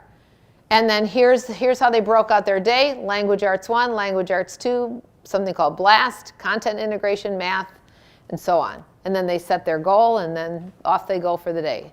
So that was their daily progress report card. Here's another one. This is from Vista Elementary, and theirs was called the ROAR program. So that was roar. And then here was their, again, that was their expectations. And then that's how they broke apart their day. And then this is for our little ones, and I love this. I love this, I love this. And we use this in my district too with our little pre-K to second graders. So it was the HUG program, hello, update, and goodbye. And they had, they got a happy face, a fair face, or a sad face. And then this is how they were receiving the feedback and collecting the data for our little ones. But again, you see there's comments on the bottom of the card, and you just want to really be cautious in putting lots of comments, lots of lines for comments. Again, this is a positive intervention. The last thing you want is for that teacher to know that Brian really didn't have a really good day, and I'm going to tell you all about it here in the comments at the bottom of this card. If we need to relay negative information to the parent, to Brian's parent, we do it in some other format, not on the daily progress report card. This is a positive intervention. So we really want to make sure that we're keeping it very positive. If the student doesn't receive that too, we need to explain to them why not, so they understand, help them to figure out what they're going to do differently tomorrow to get that too, but we don't want to take that daily progress report card and write all over it what a terrible job Brian did today and how he didn't study and he failed his test and he was bothering his neighbor. This is not the place for that. So we just want to make sure that your staff understand, you know, what is in a 2. We want them to be as consistent as possible. Some schools I've seen actually put on their card, if I had to prompt Brian 0 to 1 times, that was a 2. If I had to talk to him maybe, you know, 3 or 4 times, that was a 1. So they try to really spell it out so it's as consistent as possible, so their staff understanding when to give a 2, when to give a 1, or when to give a 0. So, and we want to make sure that this behavior that gets Brian his 2 is the behavior that we expect from all of our students, not something that's even above and beyond what the other kids do. So not better behavior than what we expect from the others. Okay? And then a little bit on the acknowledgement system. We talked about it a little bit earlier, but you do need an acknowledgement, a reinforcement system with your check and check out. Let's align it with whatever you're using school-wide. If you're giving out B-Bucks, or I worked at the junior high and they were the Stallions and they gave out stallion medallions, which I thought was kind of clever. Whatever it is, eagle feathers, gotchas, whatever it is, use that school-wide reinforcer in your check and check out system. Always make sure that the student is included in identifying that acknowledgement, especially if they're working, if they have a goal and they're working towards that, like in the movie, here's what you can get if you meet your goal. Here's the options to, here's what you're working towards, and get the ideas from the students on that. Consider social acknowledgements. It doesn't always have to be something tangible. It could be, like in that movie, a phone call home. There was a school, and we actually include this slide on one of our Tier 1 trainings. They actually built a phone booth and for students to call home, whether they got a good positive referral or whether it was the check and check out and they wanted to phone call home. And the first thing the kids asked is, what's that thing? Because, you know, they don't know what a phone booth is. And then they actually had an old school phone, like the kind you dial up, and then they had asked, what is that? So it was kind of interesting how this is a phone booth and this is a phone with a cord, and you pick it up and you call home. And then the kids can call and report their good news home. So consider those social acknowledgements. Time with a preferred teacher, lunch with the building principal, whatever. It doesn't always have to be something tangible. So anyway, just some things to think about with our acknowledgement system. Okay, so next steps when we look at check and check out. Fading, are we going to continue, or are we going to modify this intervention in some way?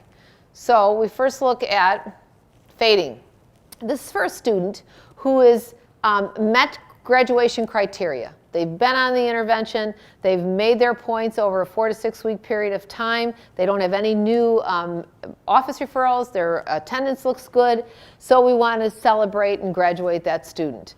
So here's a way to fade them off versus, hey, you don't have to carry that anymore. We're done with that. It's kind of sometimes for kids pulling the rug out from under them.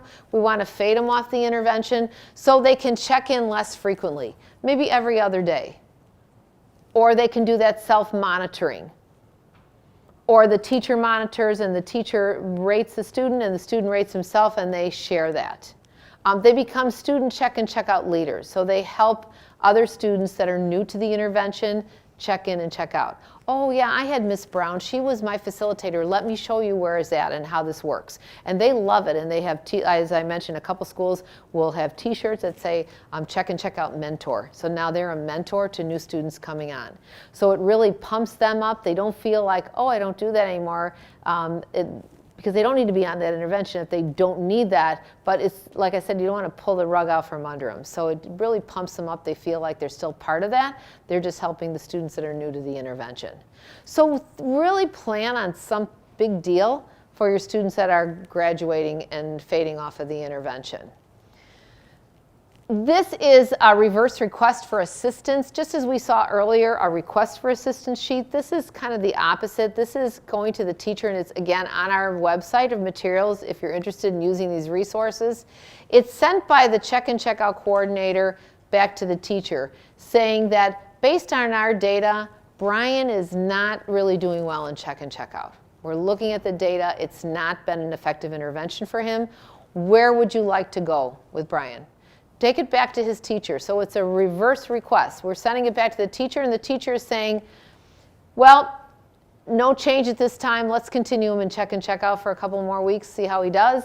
She might say, how about one of these social skills groups, or maybe we're going to individualize that check and check out some way.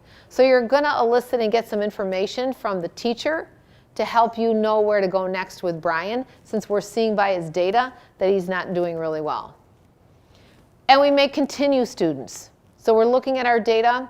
We see a student hasn't met that graduation criteria yet, and we might keep them in check and check out to see some further success. They're almost there, but they're not quite there. So we're going to keep them in check and check out. We might look at that data in another 2 or 4 weeks, see how they're doing. But we want to make sure that we're not leaving them in indefinitely. We don't want to leave them in for too long a period of time. So if we're going to keep him and continue him, let's look at his data in 2 weeks, maybe give it another 2 weeks, 4 weeks max, see how he's doing. Where do we go from here? Is he ready to graduate, or do we need to do something more intensive? We don't want to just keep him in just to keep him in. So we need to continually look at that data. And then how about if we have to modify that in some way? So I mentioned this a little bit earlier about modifying check and check out. If a student has not met that graduation criteria, and we know that if we continue check and check out with no further modifications, he wouldn't result in success, then we want to consider maybe a more intense version, which is a modified check and check out. And this is where we want to start to think about function. The function of Brian's behavior. Brian is my little makeup kid. So I don't know, I just pulled, that's actually the name of my colleague. So he's my little makeup naughty kid. But anyway, that's Brian, I always bring him out. And so we want to start thinking of the function of Brian's behavior to kind of indicate, you know, where we go next with modifying his check and check out. So here's some examples of how to modify, depending on what the function is. You could let the student bring a friend to check and check out. If Brian's function of behavior was peer attention, that's perfect. Let him bring a friend to check in and check out with him. That's meeting the function of his behavior, and he's still going to be in that intervention, and we're just going to modify in that way. Or we're going to let the student choose who he'd like to check in and out with. So Brian has a great relationship with the custodian. It would be great if I could see him every morning and afternoon. Well, let's check with the custodian and see if that will work, because that's that person he chooses. Or how about a different location? Maybe checking in a few more minutes, or adding some additional times throughout the day. So I mentioned earlier that student checking in and having a little quick talk with the librarian before lunch recess and with the librarian after lunch recess helps just keep him on track. It's adding just a couple more check-in and check-out periods throughout the day. So that's that extra check-in time. Or maybe receiving a tangible at check-in, okay? And that kind of reminds me of my student who needed to eat, who just needed that little cheese cracker, little crackers and cheese stick every morning to get him, you know, through the day, to get him through his morning to lunch. And so that was just something that kept him on track, or a preferred tangible. So these are just some various examples of how you can modify it. If just the general check and check out you're doing for all students is not being successful, there's some ways that we can modify it. These are also examples of when we consider function about modifying their check and check out. So again, if it is peer attention, then have them check in with a buddy. If they access adult attention, we could have some extra check-in times during the day. So this chart is just a means to, as we're looking at the function of the student's behavior, how can we modify his check-in, check-out intervention so it's starting to help meet the function of his behavior. So I like that chart. It just kind of spells that out there as we're looking at whether the function of the student's behavior is accessing adult attention, peer attention, or are they trying to avoid a peer or an adult, or is it work avoidance? So just some examples there of how you would modify that check and check out. Coordinator role, huge. And it's really important that our coordinator really do understand about function of behavior. We go into the great detail of that when we train FBA BIP. It's a 2-day training. The first day is all about getting and understanding the function of behavior. The second day is taking that information and developing a behavior intervention plan. But your coordinator at this level, at Tier 2 level, really does need to understand function of behavior. In a school setting, it's a pretty small, simple list of kids are trying to get something or get away from something. They're trying to get peer attention, adult attention, obtain an object or an activity, or they're trying to escape, avoid a task, avoid a peer, avoid an adult. So we want our coordinators to have a good idea and understanding of function as we need to start looking at what comes next with some of these kids that are not being successful in check and check out. And again, we want to remember that more important than which intervention is going to come after check and check out at Tier 2 is the fact that we are taking function into consideration. So we want to make sure we're really starting to address that need, because the higher up the student goes in needing additional tiers of intervention, function's really going to come into play, especially if he gets to that point where we are doing an FBA on that student and then developing a behavior intervention plan. When we modify that check and check out, we want to make sure that we're documenting that and we're keeping track of it. If you're using check and check out Swiss, those of you who have Swiss, do you have the check and check out feature? No? There's a too small, yeah.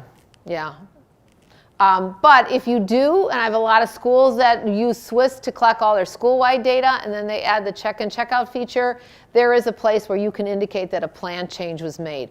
But you want to indicate that somewhere. So we know that on this day we changed Brian's plan, and now he's checking in and out with the custodian.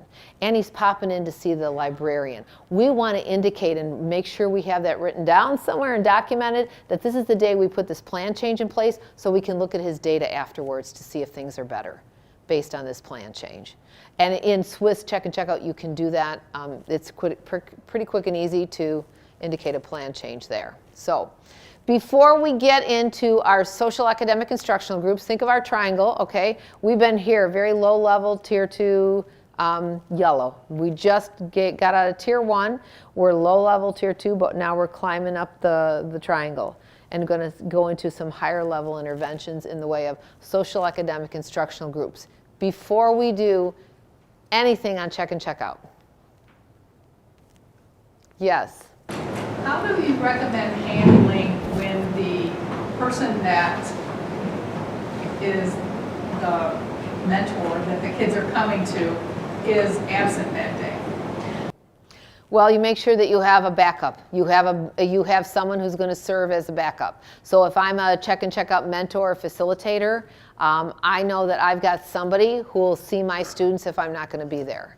And it might be a matter of, sometimes you know you're going to be gone, but sometimes you wake up in the morning and you're sick and you don't know, then you know what, I would send a quick text to my person who's going to be my backup and say, hey, can you see my kids today, please? And so we just have that, you set that up, set that system up from the beginning, so the kids get there and I'm not there and they don't know where to go and what to do. I've seen some schools do this, although not, it's better to have a good backup and have somebody there in place. But I've seen some schools leave a stack of DPRs in the office, and then when the student comes in, if they come in late or if the facilitator's not there, they can just pick one up in the office. The downside of that is they're not getting that morning fluffer upper. They're not getting that, hey, Brian, great to see you. You know, did you get your homework done? How's everything going at home? Do you have all your materials? Are you ready to go off and have a good day? Let's review the expectations and your goal for the day. They would just pick up their card and go. So that's a downside of that. I guess the upside is at least they know a place where they can go and they can get a daily progress report card, so they're not going through their day without it. But when you're building that, just build that into your system that you always have a backup and somebody ready to go to fill your shoes if you need to. Any other? Yes?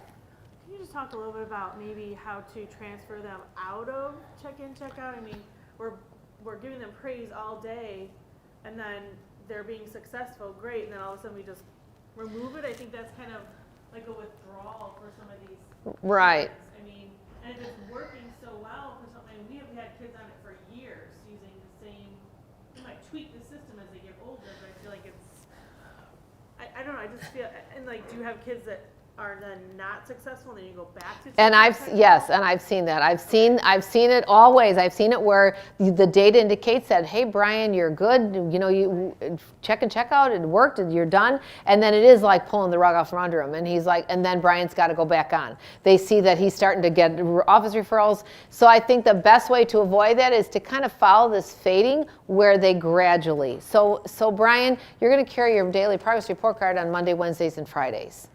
And go for that for a little while. Just back it off a couple of days a week. Or have him self-monitor. You're doing really well. You're making all your points. Explain to him that you are now ready to graduate. And I think really beef up graduation like it's a big deal. And you are now going to become a check and check out mentor. This was successful for you. You did a great job. We want this to be successful for the other students in school, and you can really help with that. So I think pump them up in that way. And then again, Brian should always still be getting those praise statements from the teachers at Tier 1. So it shouldn't just be that he's never getting it now, so he doesn't carry the card anymore. He's a mentor. He doesn't do it. We've had him fade. We've had him self-monitor. It's all good. He's off. We want to make sure at Tier 1 he's still getting that from his teachers. And that's why we said we got to make sure this is happening at Tier 1. Those behavior-specific praise statements, hey, Brian, great job. You were here today, on time, materials out, way to be responsible. That's got to be happening at Tier 1 all the time. So he'll, even if he's off check and check out, he's still getting those praise statements at Tier 1 from his teachers. He's still receiving those. It just won't be at very specific times through the day. I've seen it. I've seen it where kids are just on it. They need that. And if teachers are willing, the intervention is really not set up for them to be lifers on that. But I have seen that where students just do better with that very consistent feedback from their teachers. Yeah, and I've seen that. And if that's the case with that particular student, and you know it's all going to fall apart, then yeah. I mean, do what's best for that student. But intervention set up for, this is a short-term intervention to help turn around that behavior. And again, I can't say enough, let's make sure that our teachers are doing at Tier 1 what he's getting at higher dosages at Tier 2.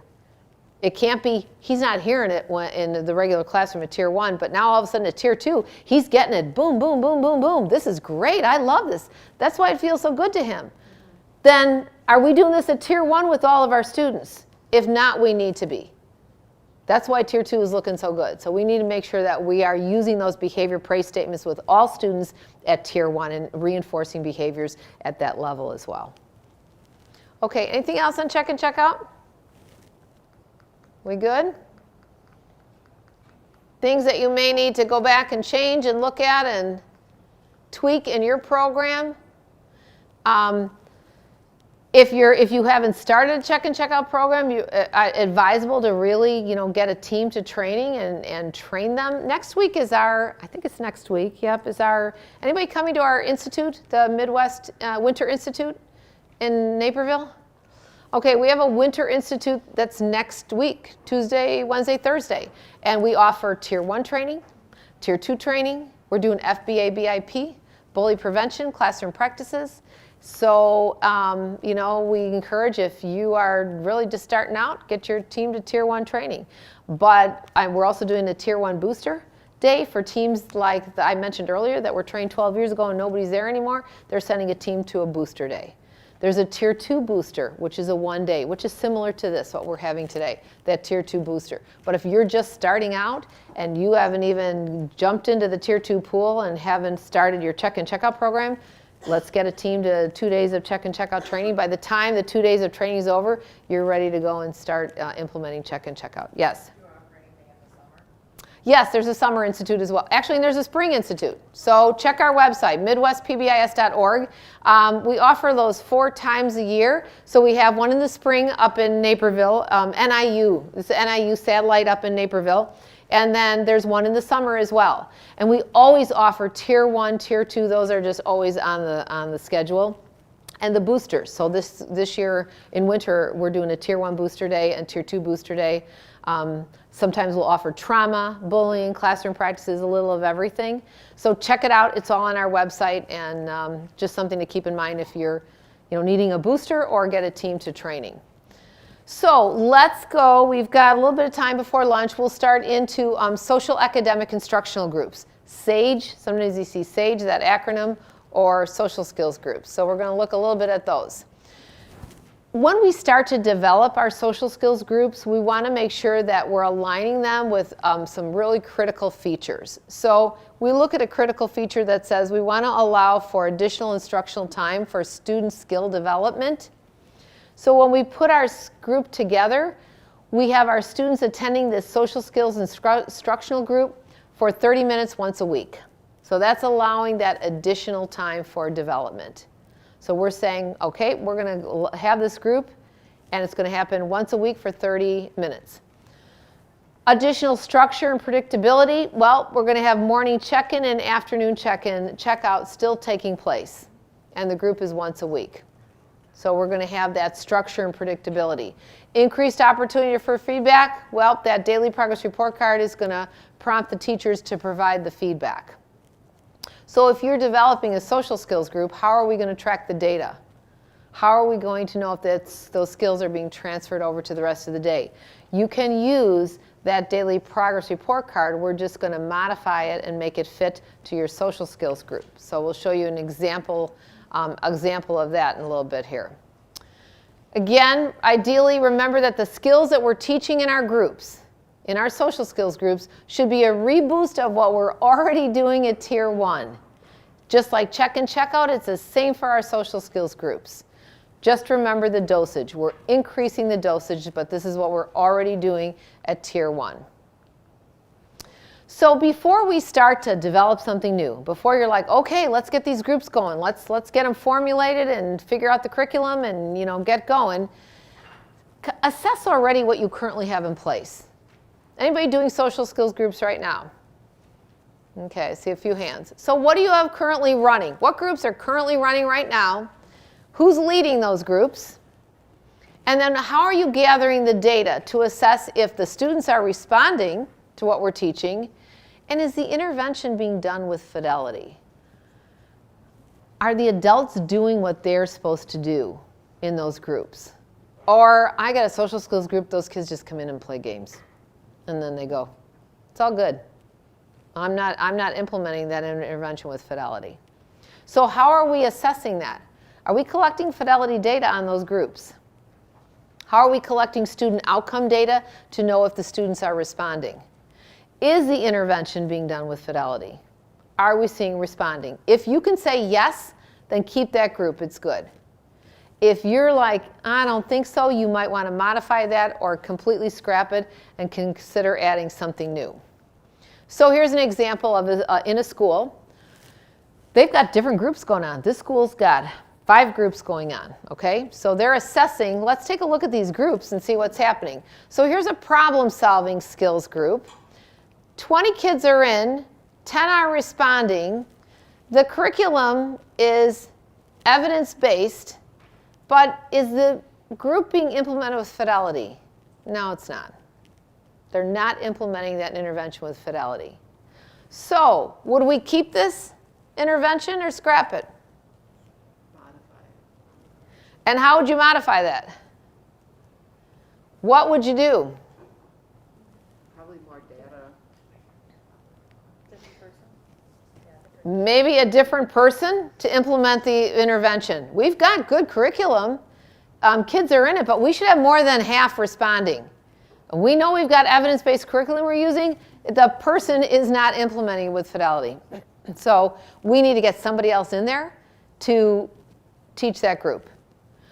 Here's a pro-social skills group. So problem solving, that's a group for our students with externalizing behaviors. So we're teaching them skills like, use your words and not your hands. So, those kind of externalizing behaviors. We've got pro-social. This is where we're teaching our students with internalizing behaviors to make a friend, use eye contact, introduce yourself, shake your hand, those type of pro-social skills.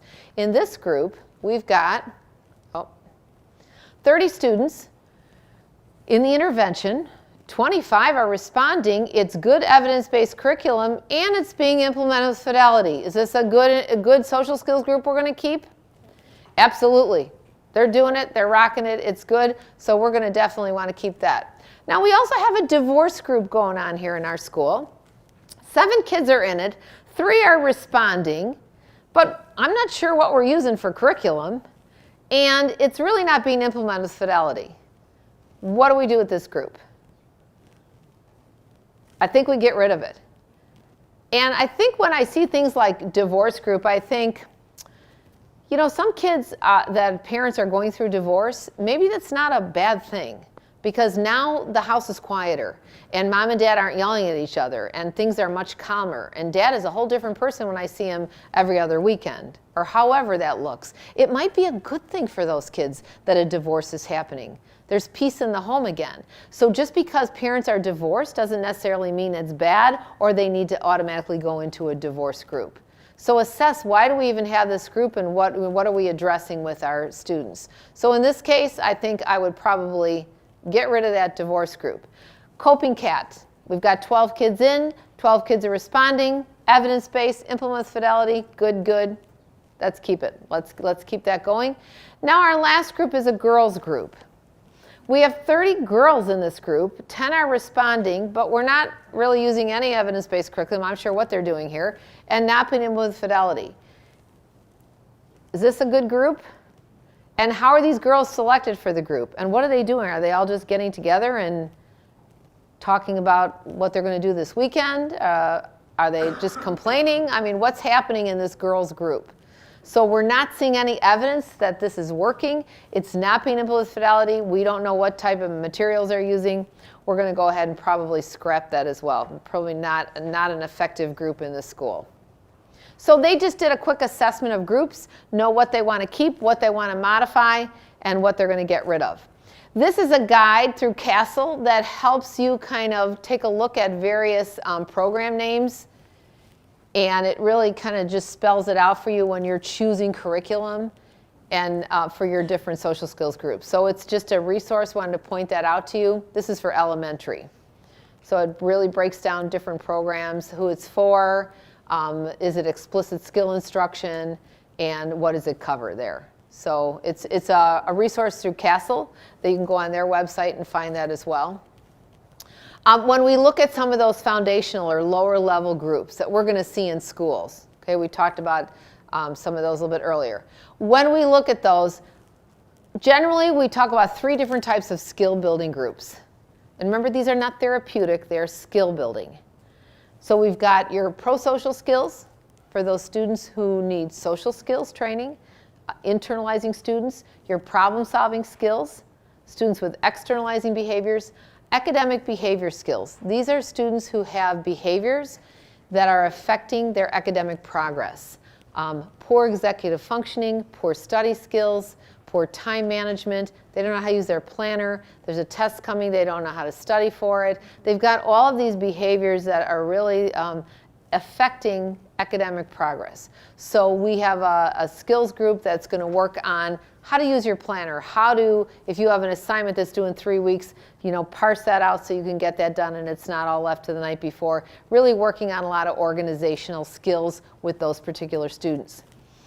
Keep in mind, these groups can be facilitated by staff other than clinicians. These groups do not have to be facilitated by your social workers or your psychologists. These are to develop social skills. They're not therapeutic groups, and they're not diagnostic in nature. So I work with lots of schools, and who's running those groups? The psychologist or the social worker or the counselor. And there are other folks that can go ahead and lead these groups. If you have other folks, a paraprofessional, a teacher, someone else, that clinician can lead the first round and model it for the staff member who's going to take that over. So consider, who else in your building can go ahead and lead these particular groups. And it's best if you can use that daily progress report to track the progress of the students. If they're meeting once a week for 30 minutes in my social skills groups, we really work hard. I'd like to know that those skills are being transferred over to the rest of their day. How do I know that? I need to collect data around that. And when we get these students in groups, ideally it's a rolling enrollment so we can get them in pretty quickly. Not Brian would benefit from that problem-solving group. Great, I have a new group that's starting up March 1, he can get in then. Or how about second semester, whatever, it's rolling, we can get him in. The lessons we're going to use in those groups are not dependent on the other. Students can come in at any time. So it's a rolling enrollment. Let's get them in, ideally within 3 days of identification. So how do we use that DPR to collect that data? What's that look like? This is a general daily progress report card. Check in, check out. It's simple, low level, safe, respectful, responsible, 7 blocks. Okay? Now, this is a social academic instructional group, which is DPR that we have now taken and modified to address those skills we're teaching in that social skills group. So now, under Be Safe, in this group, we've been working with the kids on walking to class and keeping your hands to yourself. And under Be Respectful, in this group, we're working with kids on using appropriate language and raising your hand to speak. So these are skills we're working on. In Be Responsible, we're working on bringing your materials and filling out your assignment notebook. Kids that are in this social skills group carry this DPR.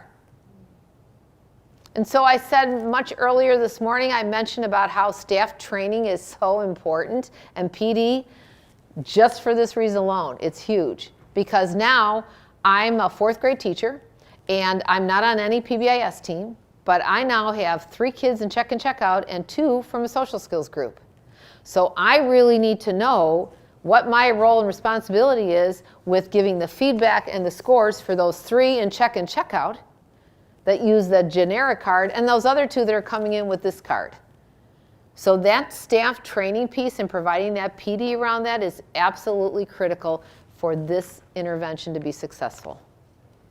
Because this is the data we need to know, and the teachers need to recognize, do I see my students, those 2 that are in this social skills group, are they walking themselves? Are they walking to class? Are they keeping their hands to themselves?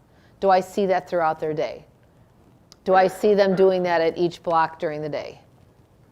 So it's very, very important that we provide that kind of training and PD to our staff so they understand that potentially they might have different daily progress report cards coming into their classroom. They need to give that feedback and those scores to the students. So that's an example of what that could look like. Now, here's Mark. Mark has an individual plan. So he has an individual behavior plan, but he's also in a social skills group. So we can take this card and we can layer it up and individualize it for Mark. So now we're getting the data from his social skills group, plus we're getting it around his FBA BIP. So as part of his FBA BIP, they did a function of behavior and found out that Mark was task avoidance. He needed to take a break. He can do so much and then he needs a break. So as part of his BIP, as part of that behavior intervention plan they wrote for him, they said that, Mark, we're going to have you hold up a yellow card when you need a break. So you're going to go in class and you're going to start to work, but when you feel like you need that break, hold up that yellow card. And the teacher was part of developing this plan, so she's like, yeah, the yellow card will work. Teacher sees the yellow card, she knows that Mark needs a break. Now Mark is getting his needs met. He's task avoidance, he's taking a break, but with more appropriate behaviors of holding up a yellow card to indicate his teacher, I need a break, versus what he used to do before, which was a lot of problematic, inappropriate behavior that got him kicked out of class.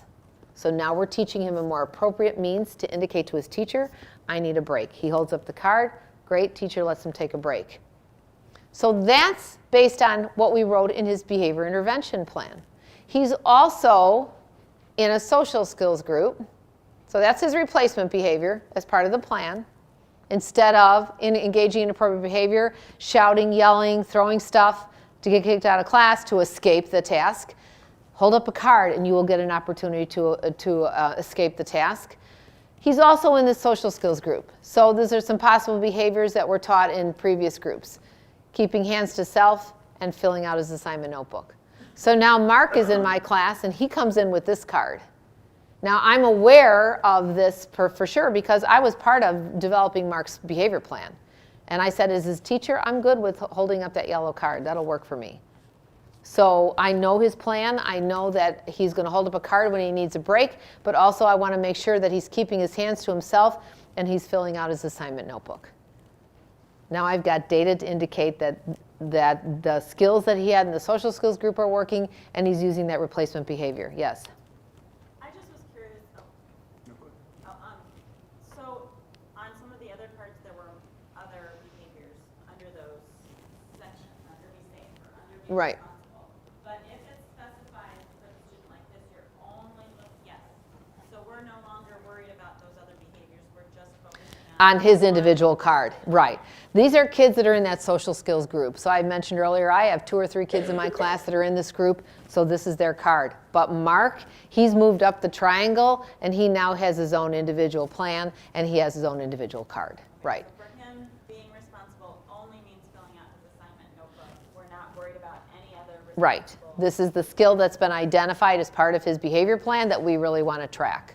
He was taught that in those previous social skills groups he was in, because Mark kind of went up the triangle. He started out in check and check out, then we did a little modification, then he was in social skills group, now we're doing an FBA BIP. So this is what we are focused on for Mark, yep, as determined by his behavior intervention plan. Yeah, but again, it's a means to use that generic daily progress report card that we start out with check and check out and just layer it up. We have to collect the data, whether it's a social skills group, check and check out, or something like this, an individual card. We need to collect that data to indicate if this is a successful intervention, if it's working, if we see students responding to that. So some considerations around curriculum as you start to develop your social skills groups. You could create your own curriculum using what you're using at Tier 1. So I don't know, at Tier 1, do you have cool tools, or are you using behavioral lesson plans, weekly warm-ups, whatever you call them? How are we teaching behavioral expectations to students? You could consider using those lessons. Again, just reteaching at a higher dose of what you're doing at Tier 1. Or there's some ready-made curriculum. Anybody work in schools use Second Step at all? So Second Step is a great curriculum. It's a little pricey, but it's a great curriculum. You can use it universally, as you can teach those lessons in your whole class. And then if I were doing a pull-out group, social skills, I can take those specific lessons from Second Step and reteach those with that separate group I'm pulling out for social skills. So there's ready-made curriculum as well, where you can use those pull-out lessons. Just want to make sure you're always connecting back to your expectations at Tier 1. So if you're going to create your own lesson, again, you want to just make sure you're stating your behavioral expectation, making sure that you specify those rules, modeling it, allowing students to practice that, and you monitor that. Just like you do when you're teaching everything at Tier 1, it's the same. Here's some pre-packaged or packaged behavior lesson plans. So some of you may have used some of these before. There's Second Step, skill streaming, stop and think, aggression replacement training, that art training. So there's a lot out there. What else is on there? Tough Kids is on there, Tough Kids social skills. So there's a lot of curriculum and packaged curriculum out there. You just want to make sure you're getting the right one for the right group. So here's an example. If you were doing a pro-social skills group around friendship, From skill streaming, here's the lessons you could pull out. From strong kids, there's the lessons you could pull out. So there's a strong kids, there's a strong teens. So it gives you for each of those, if it's a particular skill you're working on, those are the lessons you can pull out from there. If you're doing problem solving, here's some problem solving lessons from skill streaming, from the PBIS curriculum, from academic seminar. So there is a lot of curriculum out there that you can tap into to utilize and teach these groups. Just make sure that whoever's running these groups are implementing them with fidelity and are actually teaching the lessons, and we're tracking the data on if this is successful. Here's an example of academic behavior skills. So from skill streaming, I like this one, from getting organized without losing it. Boy, I think a lot of kids need that. I think the organizational stuff is like, whew, we got to really hone in on that. And then from academic seminar. So some examples there. Milwaukee Public Schools has a ton of information on their website. So feel free to go on that. Their SAGE curriculum is all out there. It's free access. It was based on skill streaming along with other evidence-based methods, and they've got it for all levels. So I think if you're in slideshow mode, it might take you there, or just Google Milwaukee PBIS Public Schools, it'll be on there, and you'll be able to access all that. So there's a lot of curriculum that's out there. You don't need to create your own, and a lot that's available for you just to use. So I wanted to point that out. They've got a lot posted from Milwaukee. And then here's second step again. We talked a little bit about that. Using it as universal curriculum, as well as pulling some lessons out to reinforce some of those skills they were taught universally. Because it isn't designed as a tier 1 intervention, but really you can pull some of those same lessons out and just give them another dose of that. And when we always want to work smarter, not harder, we want to consider taking those cool tool lessons, those behavioral lessons, and reteaching them for our social academic group. So here's an example of using that. The first week of February, we taught all students how to take a deep breath and count to 5 when you feel frustrated. We taught every student that. When you're feeling frustrated, take a deep breath and count to 5. And they practiced it, they modeled it, we showed it to practice it with them. Then in your problem solving group, you could use those same lessons and have your students take a deep breath, count to 5 when you feel frustrated. You can utilize that same lesson that was taught to all students in your smaller problem solving group. And that lesson would reteach those students who are identified as needing that skill. The kids in a problem solving group, they need that. They need, when you're feeling frustrated, take a deep breath and count to 5. Because these are kids that are going to get real angry really quickly, and we're going to see a lot of physical aggression. So we're going to teach that to all of our students, but we're going to reinforce that in our problem solving group.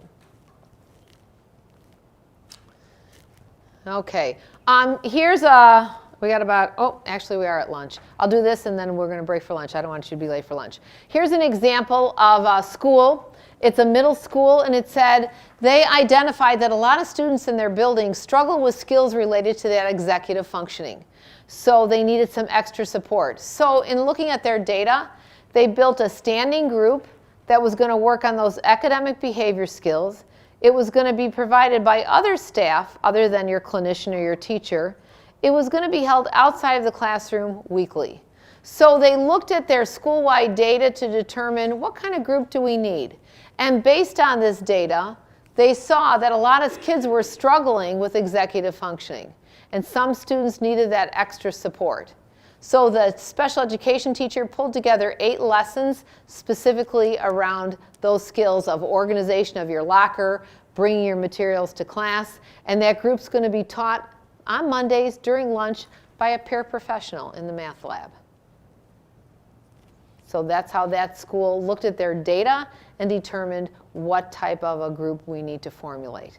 So this is going to be a standing group that's going to be run by a paraprofessional. So I don't want to make you guys late for lunch. We're going to take lunch. We're ready for lunch. Okay, how was lunch? Good? Okay, this is always like the most challenging after you have a nice big lunch and everybody's full and to kind of keep it going. So we will do our best, especially after all those carbs. All right, so we saw this right before lunch, this very specific example where this school looked at their data, which indicated we needed a standing social skills group. Our data showed that that we would benefit from this group. So here's what they came up with, this academic behavior skills group. It's going to be taught by other staff outside the classroom. Weekly, we said that that group was going to be taught by a paraprofessional. So as you start to think about, who could, no, I guess my thing took lunch. Who else can facilitate this social skills group? Here's some ideas. We mentioned a librarian, an office worker or a secretary, paraprofessionals, teacher, a custodian, a resource officer. You have a lot of folks in your building. Again, these are skill building groups. They're not therapeutic. So you have the folks in your building that would be able to and be willing to teach these groups. When I was working in a junior high, when I mentioned I was a check and checkout coordinator for that junior high, we had an actual, this class, the academic, oh, this isn't working at all now. We had this academic behavior skills, but they did it as an actual class where kids could earn credits. So that was like a win-win all the way around because they weren't taken out of a class. Because that's, I think, a biggest challenge I hear is, well, when are we going to pull them? What are we pulling from that they can receive the social skills group? We don't want to take their lunch. We don't want to take like electives, but sometimes electives get suffered and sacrificed for that. We don't want to have them miss core instruction. So this was an actual class that they enrolled in for a semester, and it addressed all of those academic behavior skills that they needed, and they actually received credit for it, and one of the teaching staff taught it. So it really worked out very well in making it an actual class. But who else could facilitate these groups? You've got a list of folks that you might be able to tap into to help run these groups. As we look at more intense targeted groups, that last one, that example of that standing group, that's kind of a lower level skill building group.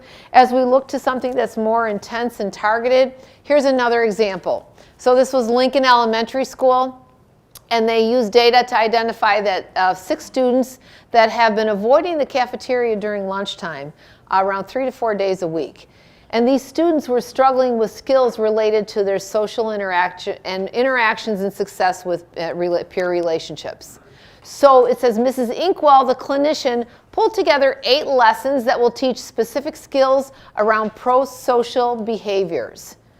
So things like asking someone to play, how to say hello, how to ask for help. Miss Black, the art teacher, will lead this group with 6 students for 4 weeks to teach these pro-social skills, and the groups are going to be held in the cafeteria daily. So this is now a group that they built around these 6 students that were really struggling with some social skills.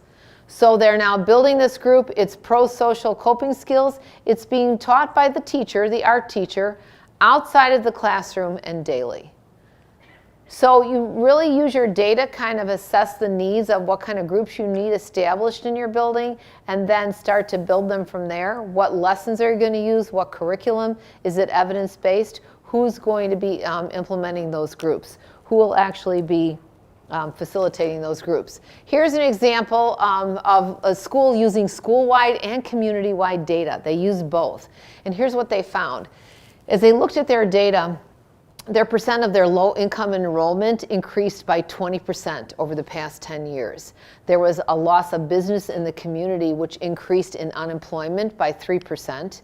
The school enrollment of about 300 has made 100 DCFS calls during the school year. So that's a lot for 300 kids. There's drug use in the county, and that increased by 5% over the past 5 years.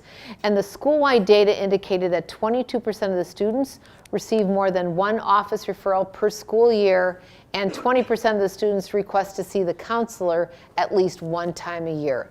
Looking at all this school-wide and community-wide data, the school determined a need for a trauma-based group. So now they're going to put together, they're going to build a group around trauma and students affected by trauma, and then build on that, get a curriculum that is evidence-based, determine who is best to facilitate that group, and then go ahead and put all the specifics together of when it's going to meet, how to select students to go into that group, how often it's going to meet. So there's a lot of decisions that have to be made. Yes? Yep. how do they know if it's the student behavior or if it's the reporting system? Meaning, Like the number of students, is there like an overrepresentation of referrals? Well, that again goes back to tier 1 and having everybody on that same page is understanding what goes to the office as a major office referral, what's a minor office referral. Are we tracking that? Are we tracking our data? So many of these pieces at tier 2 link right back to tier 1 and what's happening at tier 1. So that's a real basic tier 1 component of getting a good solid discipline system that everyone in the school has and understands and knows exactly what is our process and our discipline system in this school for handling behaviors that are major versus minor, and how do we report that? And do we have a good data system to report that? What does that look like? So again, yeah, it just always comes back to has us go back and reflect on tier 1. I do so many tier 2 trainings, and especially when teams come and they're all ready to go and they start working on their tier 2 components, and it never fails. They always take a look and they see that we have some things to fix back at tier 1. You know, we're going to move forward with tier 2, but it recognizes they go through tier 2 training, what do we need to go back and fix at tier 1? So it really always kind of goes back to tier 1. So as you start to put all of these pieces together and determining what social skills groups and who's going to do it and what curriculum we're going to use, it's going to vary from district to district, school to school. I would like to hear from you guys before we move into our next section, which is going to be a little bit of mentoring. Those of you who are implementing social skills groups, I would love to hear what that looks like in your setting. And I think, again, it's always helpful to share and let everyone else hear what's happening. So we've got the mic, and we would really love to hear how you're implementing social skills groups, who's doing it, what does it look like, how did you put it all together, or what modifications are you making based on your setting. So love to hear from somebody who is actually doing social skills groups in their schools. I know I saw some hands earlier, I thought. Anybody implementing social skills groups? Okay, we got some hands. We need to hear from you guys. So I teach deaf and hard of hearing students in a middle school self-contained classroom, and we have a social skills group one time a week on Thursday afternoons, and it is co-taught from by the social worker and our speech and language pathologist. So they do a co-team there. We use the Second Step program with a modified language level for our students. At that time, I go to a team meeting so that I'm free to collaborate with other gen ed teachers. And they follow the curriculum for Second Step.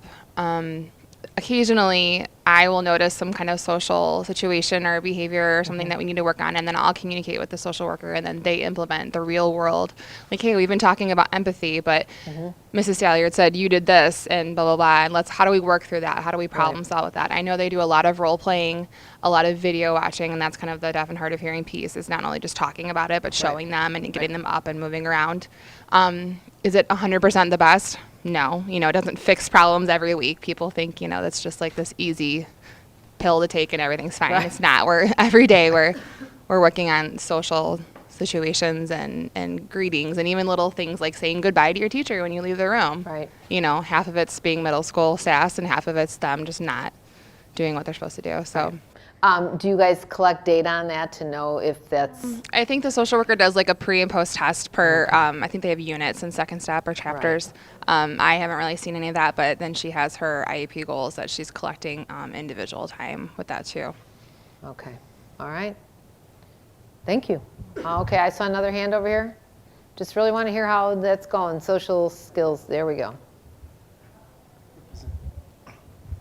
Yeah, we do a social skills group on Thursdays, lunch groups. Forgive me.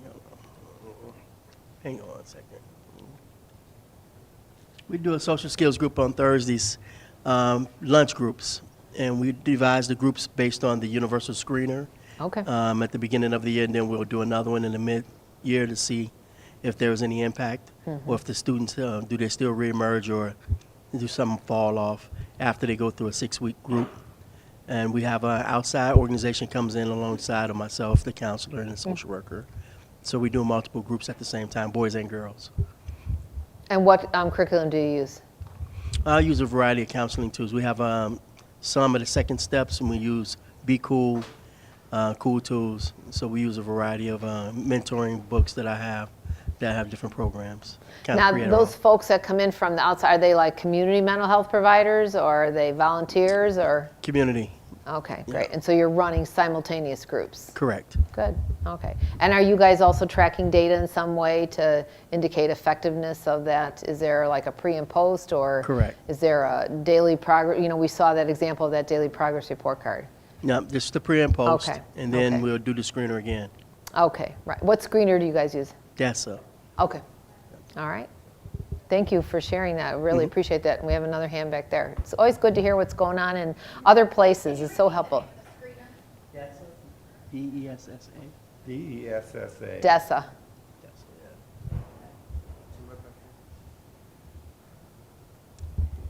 Hi.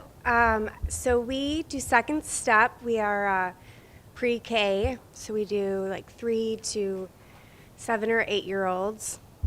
We do half of our program. We do the second step. We do it once a week.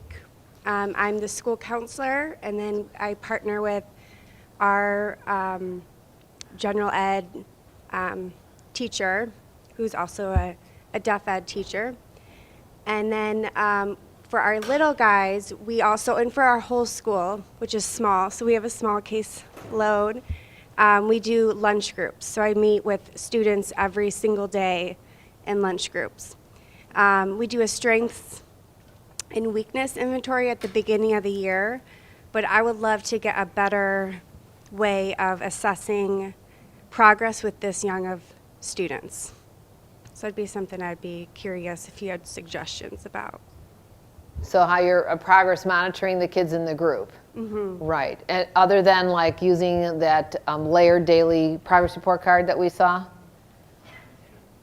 So maybe in the means of like a pre-test, pre-skills, or a post-test, or? Anybody else have suggestions? How would you have to modify these groups in your settings? Would it look differently in the settings you work in? Again, these presentations are based on, if you were in just a general ed public school, here's how we would go ahead and implement that. How would it look differently? How would you need to make modifications as you put social skills groups together?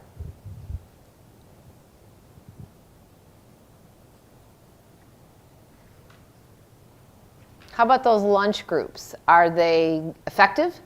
Are kids good with using their lunch to attend a social skills group?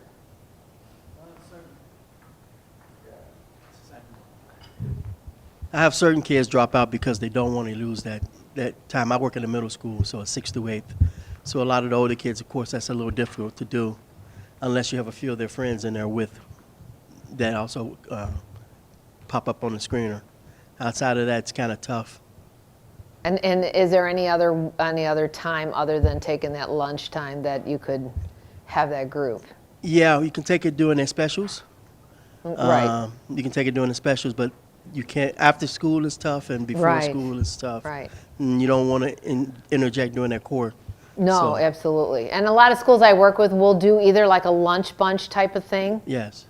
Sometimes it's pretty effective, but where I find it, it's funny that you say that, I find it more effective at an elementary level than in a junior highs. So when you said that, I thought that's exactly what I find, is that the elementary kids kind of think it's fun. It's lunch bunch, and they get to eat with their teacher in a special room at a special table, and it's kind of a fun thing. Junior high, they're like, yeah, and they're not having it so much. And you have to come up with a different creative way to have those groups. So that's why I wondered about that.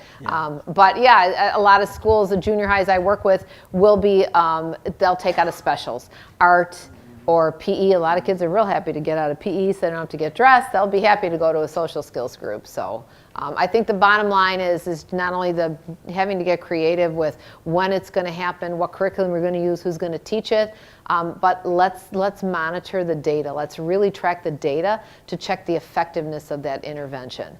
Because if we've got kids coming but we're not seeing any movement, if the needle isn't moving and we're not seeing an improvement in behaviors or in the kids' social skills or behavior skills, then we need to scrap that and go in a different direction. So.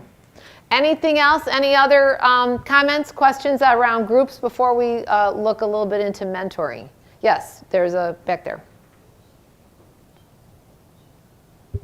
I was just going to say that it's a little bit different for us who are itinerant teachers, because I don't generally get to set up a group. It's Right. a lot of on the fly, a situation comes up, and then I take my students, and whether it's a peer or peers, and then we kind of sit down and have a conversation. So it's not in general like a planned out, like here I can say Right. this is how it's going to happen, but there are some teachers, and I'm very fortunate, like I have a class where I do a weekly deaf studies, whether that be sign language, the parts of the ear, what is a hearing aid, So you push cochlear into that implant. class into that? Yes. Oh, that's awesome. I love It's very that. cool. She writes me in her plans. I So love that. I like that component of it too. because it's kind of like that, where Mhm. at least we're exposing the kids who are with her. But I wish we had more opportunities to say, okay, on this day, I'm going to come in and Right, and teach the social Yeah, it's very skills. much But on the I fly. kind of love that and that's just one class you can do that with, go in and push it. I love it though, that's really good. Good for the other students and helps build empathy and understanding, and yeah, I think that's great. Okay, anything else before we look to mentoring? All right, anybody have mentoring going on in their schools? Okay, I'm going to be coming to you in a little bit here. Okay, so mentoring, that's another layering on of interventions. Again, think of the triangle. Tier 1, we went through check and check out, is low level. Tier 2, we move a little bit further up. We've got some social skills groups going on.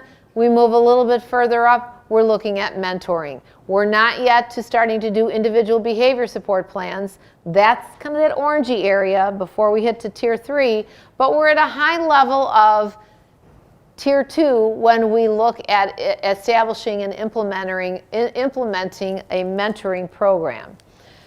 So, I'm going to have to use this now for the rest of the afternoon, I think. So this is a different way to look at it. Again, you can't see too many triangles, so we have to like present them upside down, right side up. Here's an upside down one, so it's all good, it's all good. So here is that, here's Tier 1. This is your multi-tiered system of supports, whether you call it PBIS, MTSS, all the same thing. Here's your Tier 1. This is your universal school-wide prevention. This is where we teach classroom management, classroom practices. We teach 6 classroom practices. It's a day-long training to get teachers to understand how to use behavior-specific praise, how to do good error correction. We talk about room arrangement, physical proximity, time on task, opportunities to respond. All of those great classroom practices that if you had your teachers implementing those, you'd have virtually very few behavior problems to have to deal with. So this is where classroom management and classroom practices comes into play at a Tier 1 level. And then you see where check and check out comes. Low level, Tier 2 intervention, Tier 1 at higher dosages. Then we move down. In this case, we're moving down the triangle, not up. We can modify. We might need to modify check and check out. We might need to change it up a little bit to make it successful for one particular student. Then here was our social academic instructional groups. Whether we have a problem-solving group, a pro-social skills groups. Now we've got mentoring. So you see where mentoring falls in the continuum.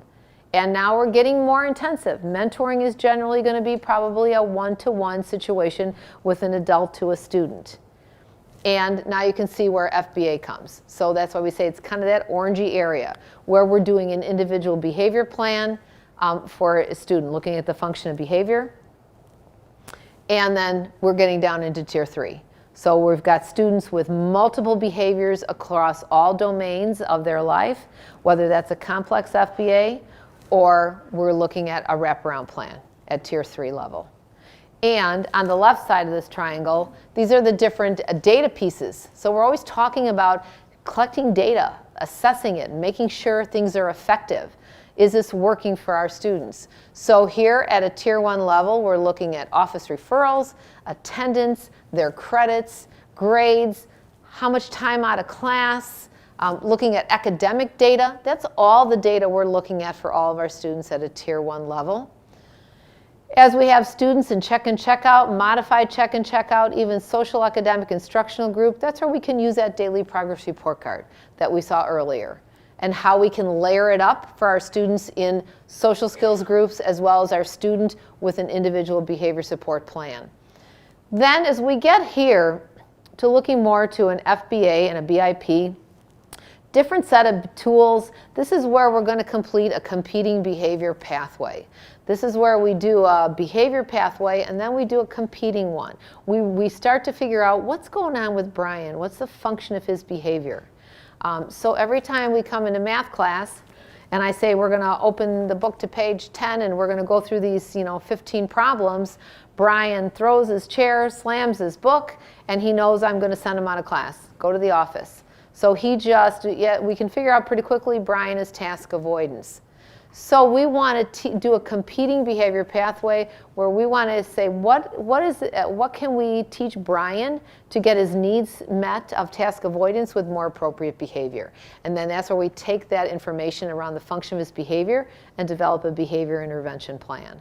So now we're going to teach Brian some more appropriate strategies. Like instead of throwing the book, I might say, Brian, do the first 3 problems and then come and see me. He knows he's only got to do 3. Everybody else might be doing 10, he's doing 3. Or, Brian, when you need a break, you can hold up this card. We build some type of a break in for Brian as he's tackling that task. Great, do 2 more, and then I need you to do this for me. So we build that in. It's appropriate, more appropriate behaviors, but he's still getting his needs met. So this is where we may, we might do an interview, do classroom observations. You might go in and do scatter plots and tally how many times Brian is up out of his seat. But this is where we're doing that competing behavior pathway. Those are all those tools when we do an FBA BIP. And then when we're down here at Tier 3, there are perception tools. So those are all tools getting the perception from the family, from the school. How is this student doing at home, in the community, and at school? And we get that perception from those folks, from the educators and from the family as well.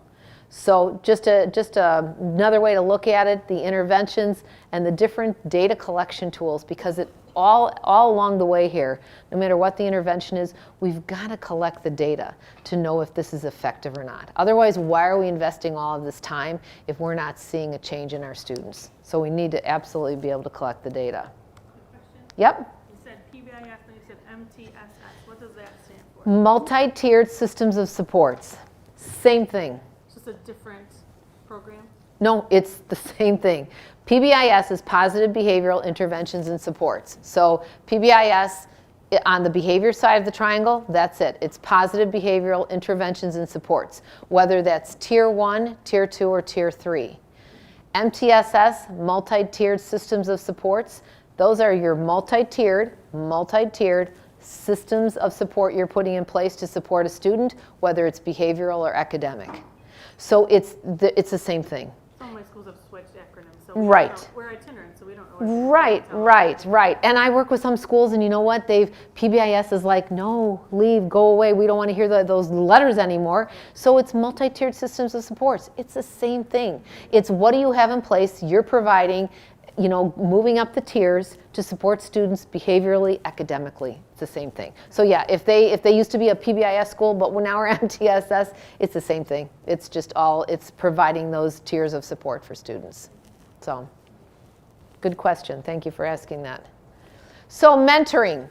We know with any kind of mentoring situation, it's really all about the relationships that are established between adult and a student. They did a study, and I don't have the slide up here, but there was a study done about students that are affected by trauma in their past. And you guys sound like you have a trauma coming up, so maybe whoever's presenting will have that information. But the one thing that really helped those students affected by trauma develop resiliency as adults is having a relationship with an adult. Whether it was a teacher, a parent, some adult that they had a committed, stable relationship with helped them to develop resiliency as they grew older. You're never going to be able to take away their trauma. If they went through adverse childhood experiences, those are always going to be part of them, but we want them to grow up being resilient, and that's having that relationship. So it really is all about relationships between an adult and a student. So here's just some 5 different types of mentoring, and what they may look like. You could have your traditional one-to-one mentoring. So you have a community mental health provider that comes in and mentors one particular student.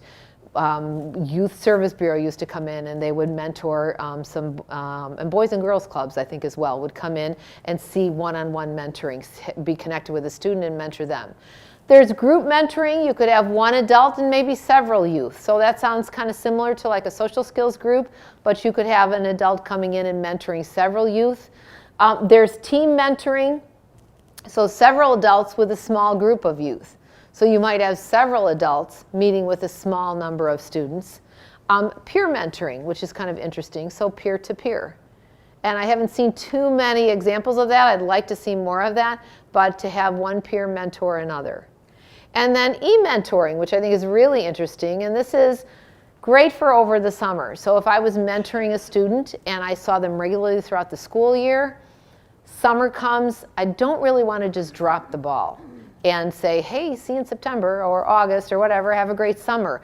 That student maybe is going to struggle over the summer, especially when you take away that consistency of school every single day. That is that, safe, consistent place they like to go to.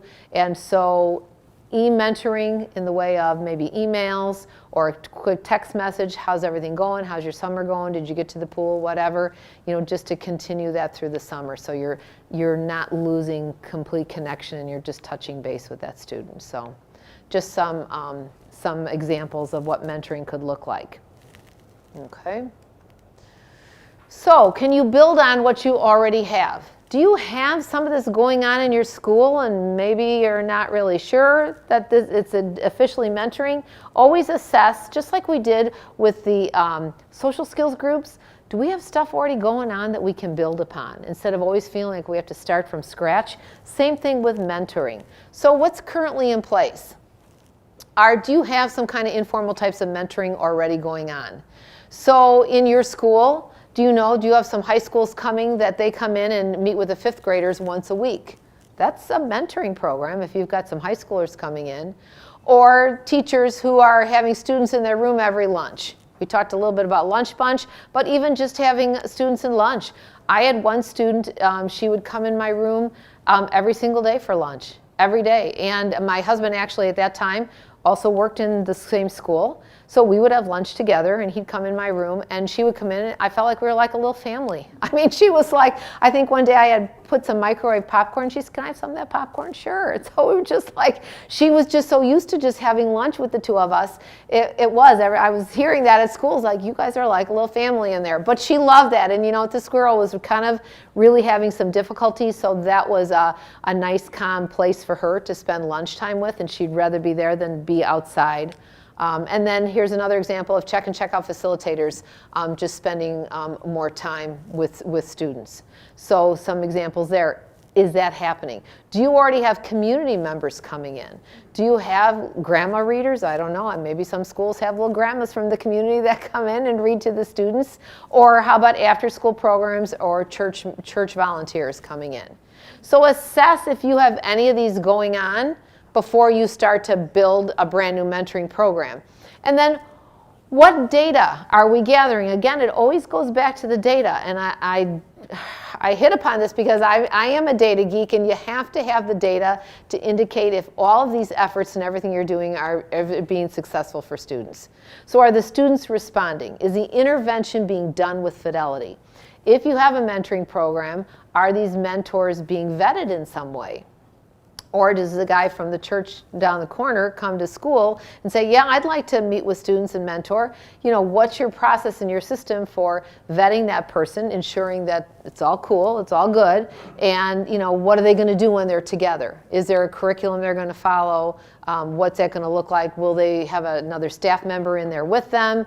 Again, how are we collecting data? So just always assess what you've got going on.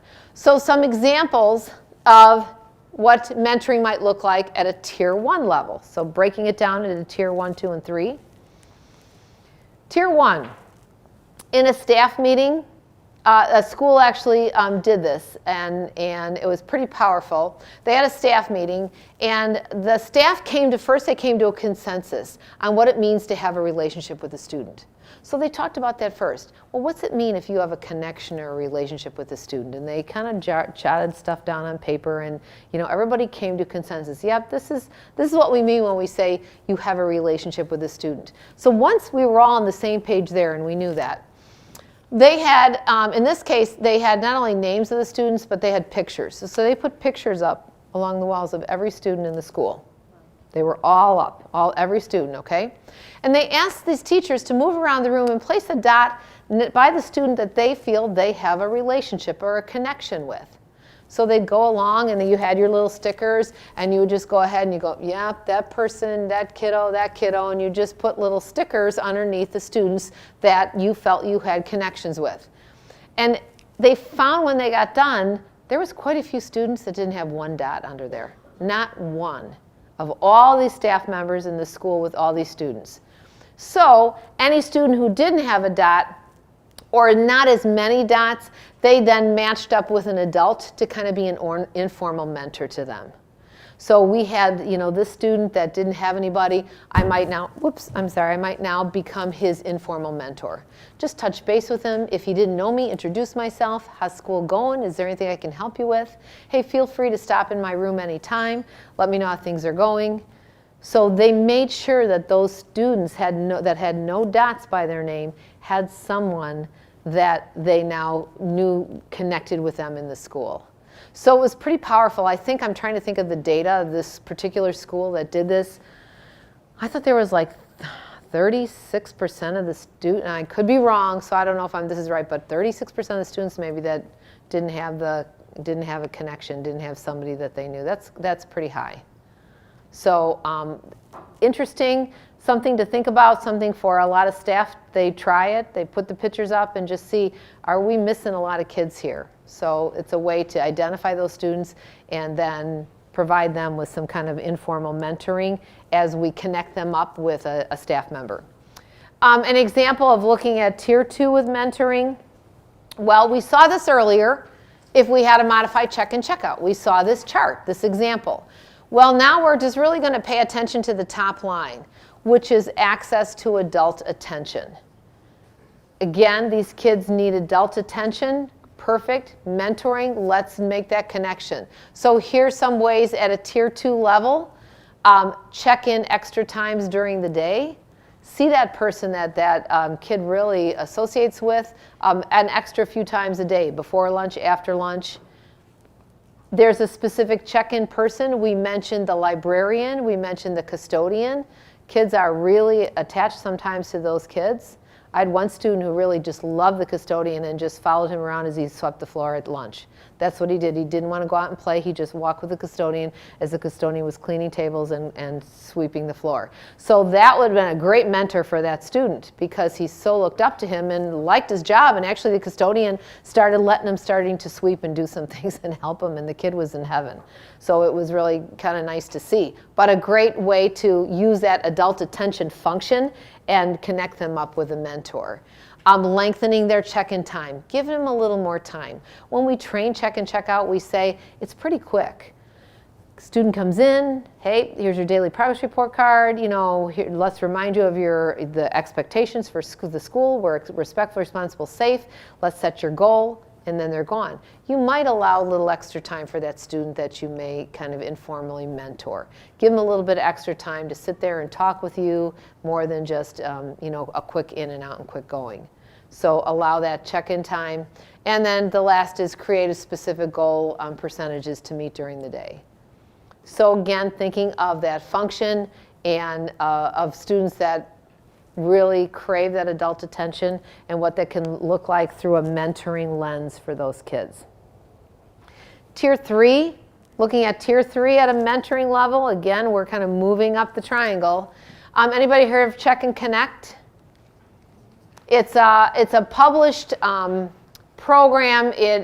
I believe you purchase it. It's not Back in the day, like a long time ago, we called check and check out, check and connect. And then I think we were kind of like told cease and desist because this is check and connect. And it is a program that has been, I believe it's published, it's you purchase it, and it's specifically for a one-to-one intensive mentoring type of a program, a student to an adult. But it is a published curriculum there. So that's okay. We went to check and check out. It was all good. And there's a lot of resources out there on mentoring. You can go to mentoring.org. You will find curriculum. You'll find information on the different types of mentors, suggestions, anything around putting a mentoring program together, vetting mentors, training them. Is there a training process that the mentors will go through before they start to meet with students? So there's a lot of pieces, again, all of those systems pieces to put in place before you actually kick off that mentoring program. Questions on mentoring? Okay, now I want to hear from my middle school mentor, because you said you have a little mentoring going on, right? Yes. All right, so let us share, because I think that's helpful for all of us to hear how you guys are doing it. It's good for everyone else to hear. Okay, it's developed pretty much like the groups. The mentor is a organization in the community, and it's a pastor. He comes in and we do young boys to men group.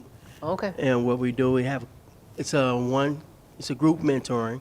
So it's one pastor comes in, and we have about 5 boys, young men. We have 5 young men in the group that was kind of high on the radar in the school, and they really gravitate to it. And he does about a 6-week program. Okay. We do have books and we do have curriculum. Are you providing the curriculum? I am. Yeah. Yeah, I have what's called Get Your Group On for boys I like and it. girls. I like it. Yeah. So we use the curriculum with that, and it's just his dynamic personality. And so I use him on Tuesdays, lunch time again, during the lunchtime. And these are 8th graders. We don't do 6th or 7th, we just do the young men. Okay, just the 8th graders. Yeah. And are they good with, well, if he sounds pretty dynamic, they're probably good with attending, aren't they? Correct. Yeah. They're good. They show up, and he does McDonald's gift cards for them. He does, if they do a certain task over the week, when he comes back, he'll give gift cards. He'll give them gifts throughout the process. Don't really monitor it with any data. You knew my next question. That could be better. Yeah, that could be better. I don't monitor it right now. We've been doing it the last 2 years, so it's still fairly new. Okay. I did look into the Connect, but that was pretty costly, and it was a lot. They to sell that. it. Yeah, a lot to it, training wise, and it's just a lot, and so we neglected to go with that. And so this other program, where did you find that? It's created. It's just okay. Yeah, it's a created program that he and we meet and we just discuss what the problem areas are and how we combat that, and he goes with it. Okay, now you need to package that up and sell that, just like Check and Connect. I think that sounds great. And are you in the room when he is, or is he just by himself with the students? A lot of times he's by himself. I'm in there in the beginning stages. I'm in there more. As the group goes on, I'm out. Yeah, awesome. Yeah. Great. I love hearing what's going on with mentoring. So that's it for your mentoring, right at this point in time. And then, I try and do women and boys, women and men separately. But I don't have the lady volunteers at this current moment. Okay. Awesome. Thank you for sharing that. I really like to hear what's going on. Anybody else have any kind of mentoring going on? Formal, informal? There's a hand right over here. It's always good to hear what's happening. I'm an itinerant, so I travel around, and some of the schools I go to, I see the grandmas reading out in the hallway with the students. And then the other program that we have in our district is Kids Hope, where they pair up with local churches and they come and they work with the students usually during their lunch period, and it's usually a time where they play games or do something fun. It's like a positive interaction for the student who otherwise, may not have one. So Right. And that's around their lunchtime, you said? And their kids are good with that. They like it. Yeah, it's kind of fun. So, okay, good deal. Yep, right behind you. I'm at a middle school, and we have band grandpas. So they're just band grandpas, and they're just really just little old men that come in and help in band class. I love it. the kids actually really like them. They're like, "That's my grandpa," you know. And it's neat. That is the best. Kids really like it, and for middle school kids to like it, that says something. No kidding. And they help with band. Maybe they've formerly played instruments or whatever, and so kind of assist in that way. That's great. Yep. I went to a school one day and was signing in as a visitor, and the lady said, "Are you here for Grandparents' Day?" And I said, "Well, I know I look like I am," but then I explained why I was there. Yes.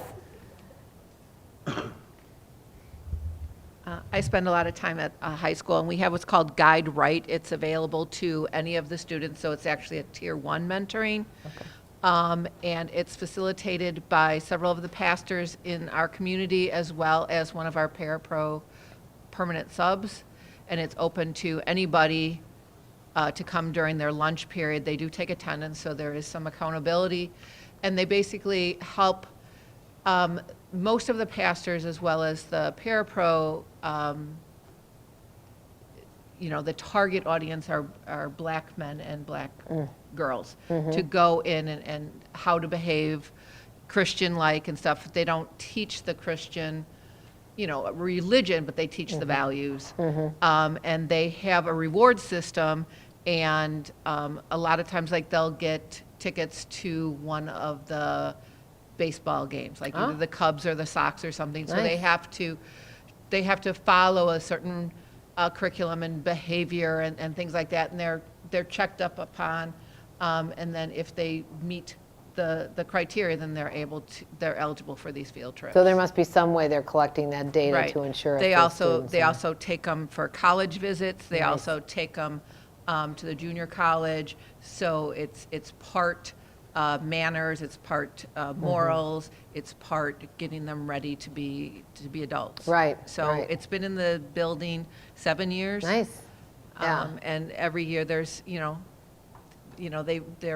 their grant is renewed, and they're able to. So this keep grant funded. And when do they meet? They meet during the lunches. Okay. So they have 6 sessions through the course of the day, and it's every Friday. Oh, nice. Nice, and that's nice that the grant funding, I'm not sure where they're getting their grant funding, but that always helps keep it going. And I think a lot of it might be coming from the religious organizations. oh, okay. All right. Okay, perfect. I love that. Thank you so much for sharing. I love hearing what's going on in the schools you go into with some type of mentoring, and it's great for everybody else to hear what's out there. So anybody else with a mentoring situation that they've been part of, or a school they're in, or questions or anything around setting up a mentoring program? I think it can be so helpful for kids. It's powerful. It's, as I said earlier, it helps those students, grow up to be functioning, well-rounded adults and develop resilience, having that relationship. The challenge is getting all those systems pieces in place. And so when you kick it off, it's successful. If you don't take the time, whether it's check and check out, a social skills group, or mentoring, if you don't take the time to get the systems pieces in place, what's going to happen is you're going to kick it off, it's going to start, and then very shortly you're going to hear, oh, we tried that, it didn't work. Because you didn't build those systems. Yeah, hon? I was just thinking that we also have the ARMED program. I'm not sure if everyone else has heard of that uses that. So it's through the Chicago Hearing Society, and they have deaf mentors who are trained then to go out and present to deaf and hard of hearing children and kind of like tell their life story, and they give tips about like advocating for themselves and being confident in their hearing loss and that kind of stuff.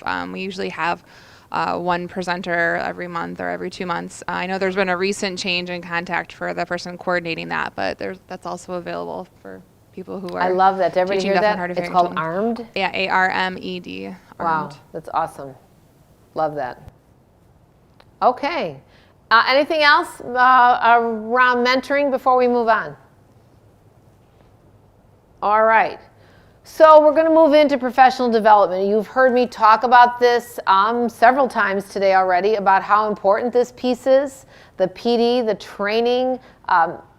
Our staff really need to understand everything about what we're putting in place intervention-wise. The PD is absolutely key because, again, as I said earlier, Our staff are the adults that are going to be implementing the interventions. They need to understand every little bit of it. They need to understand, what is this intervention? What's check and check out? I don't even know what it is. How does it work? What do I have to do with it? Why are we even doing it? How is it going to help students? You need to answer all those questions and really provide that in that PD, so when I have 3 students coming in with a daily progress report card, I know exactly what's going on. I know they're in check and check out. I know it's a tier 2 level intervention. I know why we do it. I know what my role and responsibility is with implementing that intervention. So this is just absolutely really, really key. That staff training and overview. And you need the time to do this. You got 15 minutes at the next staff meeting is not going to cut it. You need more time. And I know that professional development is really hard to come by. I'll work with schools and we talk about this, whether it's tier 1, tier 2, or whatever, tier 3, and I'll hear a lot of times, well, the district already decides what our PD is. We don't have any say-so in it. So all our days are taken. It's like, well, when's this going to happen? I mean, you need more than just a few minutes at a staff meeting or put a flyer in their mailbox that they'll never read and will end up in the recycle can. So around tier 2, they need training around the systems, what tier 2 is all about. You know, go back to showing them a triangle, helping them understand tier 1, prevention, tier 2, tier 3, how we're layering on supports. That's a core plus more model. It's not, well, Brian used to be green, now he's red or yellow. Kids are not colors. So it's not he's a green kid or he's a yellow or a red kid, but we are just providing additional supports for Brian. We are layering on supports. He still is always going to have access to what we're doing with tier 1, always.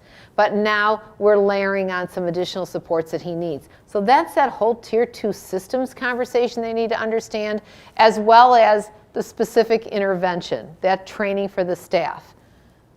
What do I do when a student comes in my classroom and it has a daily progress report card? And what about if a student comes in and has the same DPR, but now it's got some different things written on it, depending on the social skills group he's in?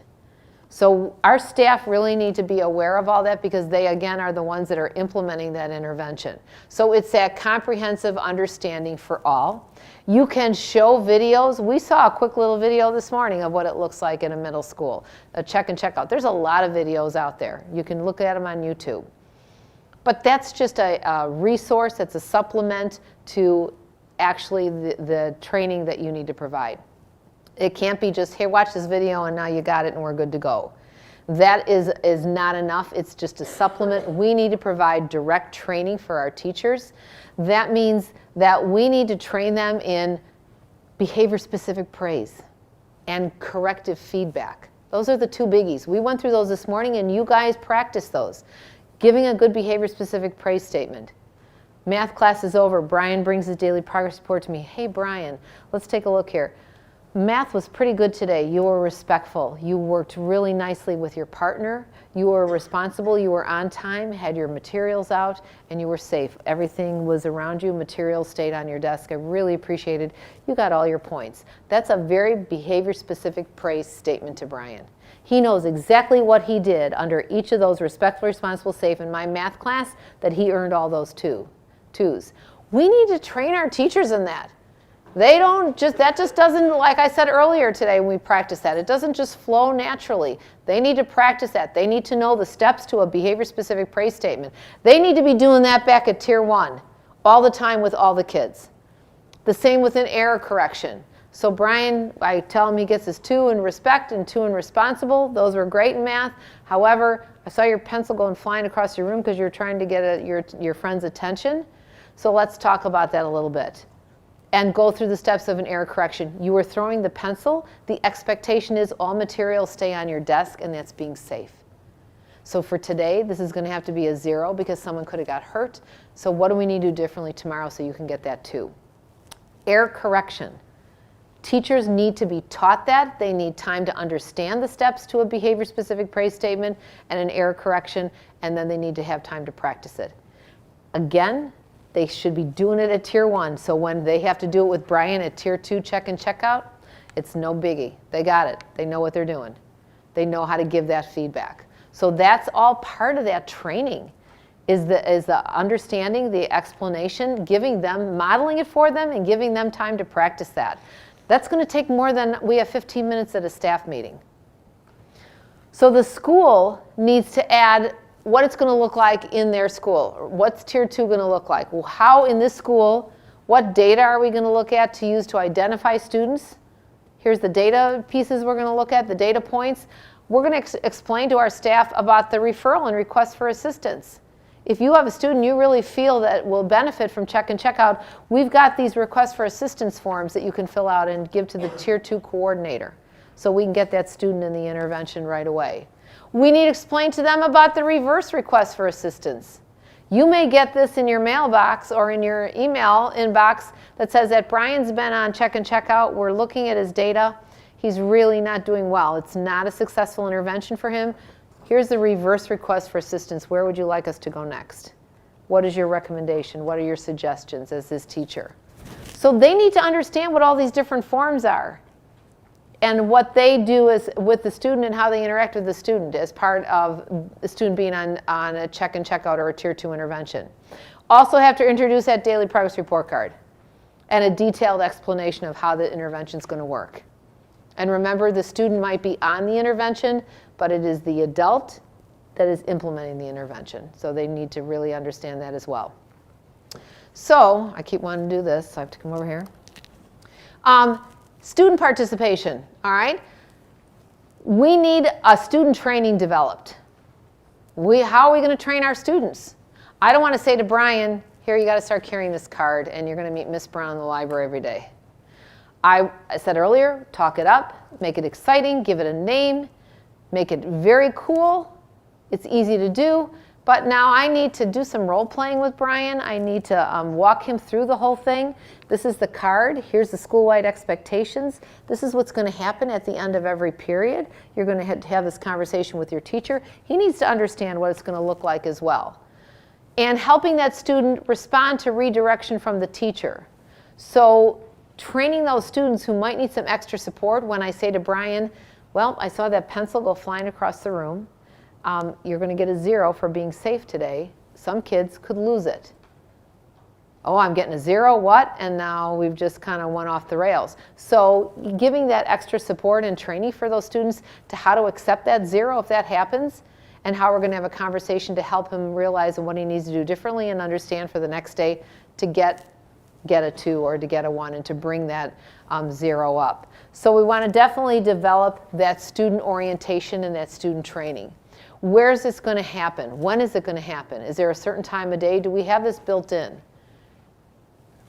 Pre-correct. What are the teachers going to do when students disagree with the score?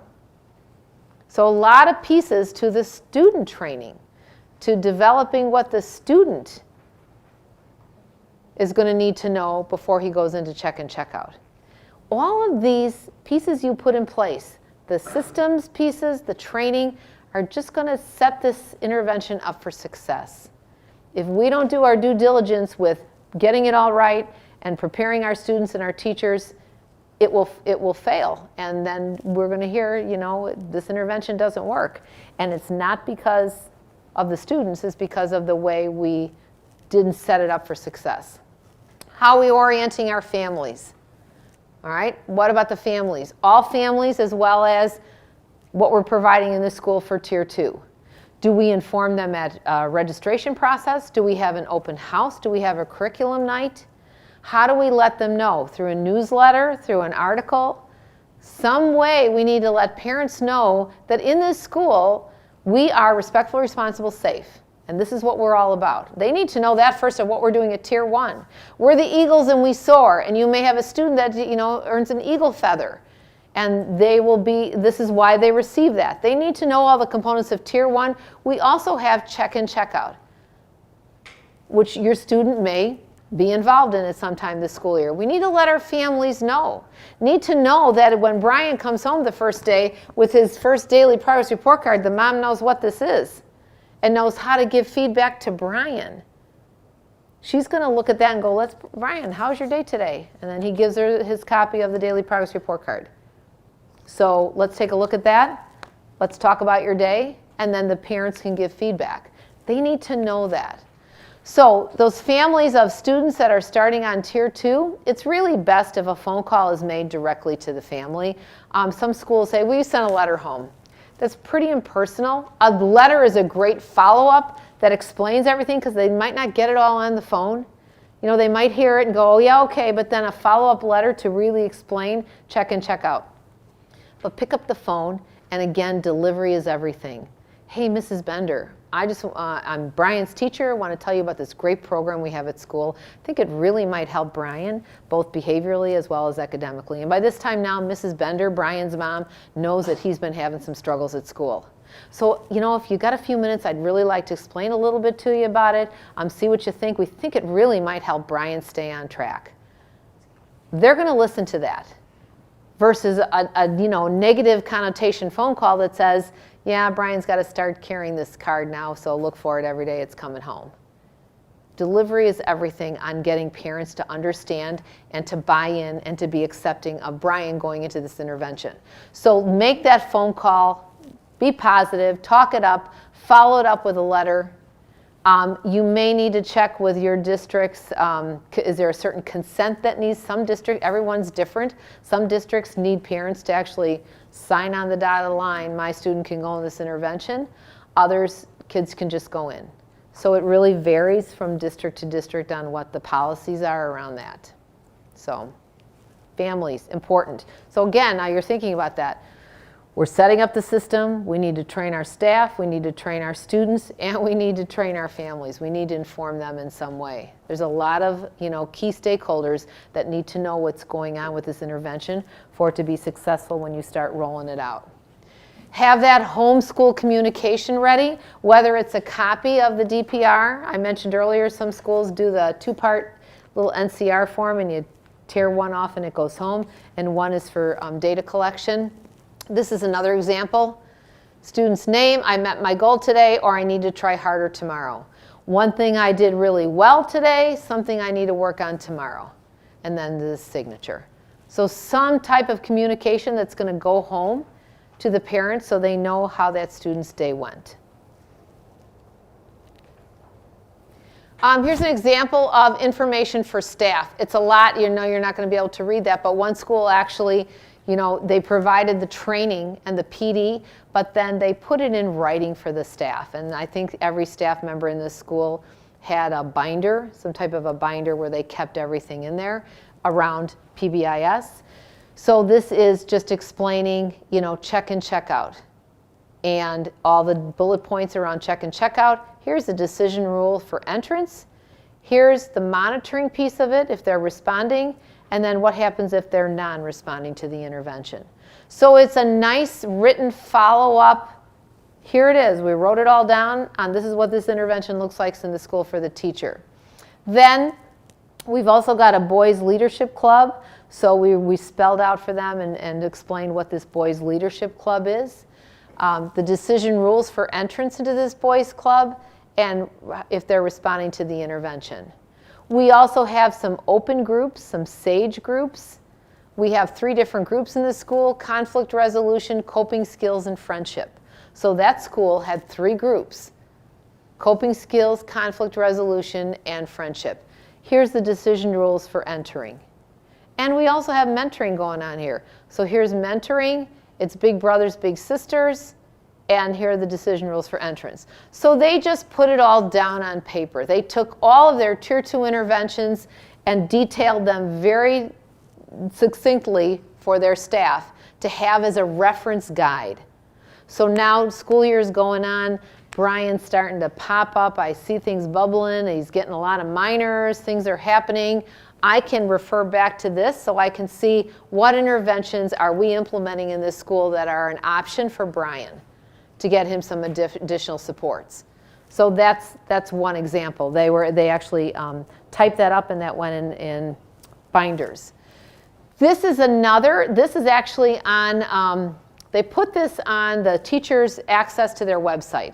So the teachers have a staff access to a website, and this was all about check and check out. So you could click on your staff access, you could click on check and check out, and now you see the program description. Here's all the documents. So they could click on that and get the documents.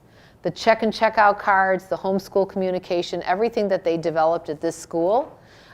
Here are the students who will go into this program, how often it happens, the data we collect. Here's their entrance criteria. Here's the incentives that they're using with their check and check out program, and then exit criteria. So rather than type it on a piece of paper, they put all this on their website. So the staff could go in, click on that, and that was a nice follow-up resource to the PD. Again, this does not take the place of the PD and training that needs to happen to your staff. But this is a nice follow-up resource for them to refer to go into this website, pull up check and check out under the staff access, and they've got all the materials and everything they need to see about it. So just some examples there. Again, talking about fidelity of implementation, that's absolutely key are these interventions, whether it's check and check out, whether it's a social skills group, whether it is a mentoring program, is it being implemented with fidelity? So we always want to monitor fidelity and look at 70% of our students responding. That's our goal. We want to see 70% of our students responding. And there is a tool for measuring the fidelity of implementation. I'm going to come right now and talk a little bit for a couple seconds about tiered fidelity inventory, because I didn't see many hands go up. Tiered fidelity inventory is a measure that teams can take to assess their fidelity of implementation at either Tier 1, Tier 2, or Tier 3. It is free. It doesn't cost anything. It is available on PBIS assessments. And I don't know if anybody's heard of PBIS assessments. It is a website. It is free. It's the same website you log into if you have Swiss. It's pbisapps.org. So the website is www.pbisapps.org. That's the website you log into if you have Swiss. But that's also the same website you log into if you are going to have your team take the tiered fidelity inventory. So TFI, tiered fidelity inventory, in my school, we have a Tier 1 team. We're going to go in and we're going to take this inventory to assess how are we doing in this school at implementing Tier 1. There's also a Tier 2 section of the TFI that your Tier 2 team can take. If you're implementing check and check out, social skills groups, mentoring, they take their section. If you have Tier 3 going on in your building, there's a Tier 3 section of the tiered fidelity inventory. And that's data for your team to know, how are we doing at implementing PBIS, Tier 1, Tier 2? What is our score at implementing that? I don't know if any of the schools you work with or that you are in apply for recognition through the Midwest PBIS network. If you do, this is the time of year to do it. In the spring, you apply for recognition. But you need to complete the tiered fidelity inventory in order to apply for recognition. So at the very minimum, if your team takes a TFI, no matter what your score is, you're recognized as a school implementing PBIS at a bronze level. There's also silver, there's gold, and there's platinum. We publish those schools. We send those lists of schools to the State Board of Education. They publish them. So it's out there that this school is being recognized as a platinum level implementing PBIS school. It's the highest level you can get. It's great for your staff buy-in. It's great to recognize your efforts for all that you're doing to implement PBIS. It's really good to be able to apply for recognition, which again is free to the schools to do. But tiered fidelity inventory is a way to assess your fidelity of implementation for either Tier 1, Tier 2, or Tier 3. And there's a check and check out fidelity measure associated with that. So we spent a lot of our time today on check and check out. And so we're going to take a quick look at that. But this data helps celebrate that success and really does help with teacher buy-in. When they can see that, wow, we are implementing at this level, or we're doing this much within our school, it helps with their buy-in because they're the key folks that are implementing these interventions. This is a snapshot of what this looks like, the check and check out fidelity tool. And again, it's just, these are the questions that asks, number 3 says, do students who are referred to check and check out receive support within a week? And then you get a score of 0, 1, or 2. Does the administrator serve on the check and check out team? Is he on the Tier 2 team? When the Tier 2 team meets, is the administrator there? So it asks questions around Tier 2 and check out. Do 90% of the students on check and check out report that they receive a reinforcement? So it's a fidelity tool to check on how are we doing at implementing check and check out. This is available. It's on our website. It's a resource. If you're interested in looking at that, it is the check and check out fidelity implementation measure. So it's an implementation measure just for how are we doing at implementing check and check out. That's all it is. But it is a resource. We wanted to point out that it's on our website. Other fidelity measures. If you're using a prepackaged curriculum, maybe check with the developer. If you're using second step, is there a fidelity measure with that? I'm not sure. There may be. We talk about always student outcome data. We've been talking about gathering student outcome data all day.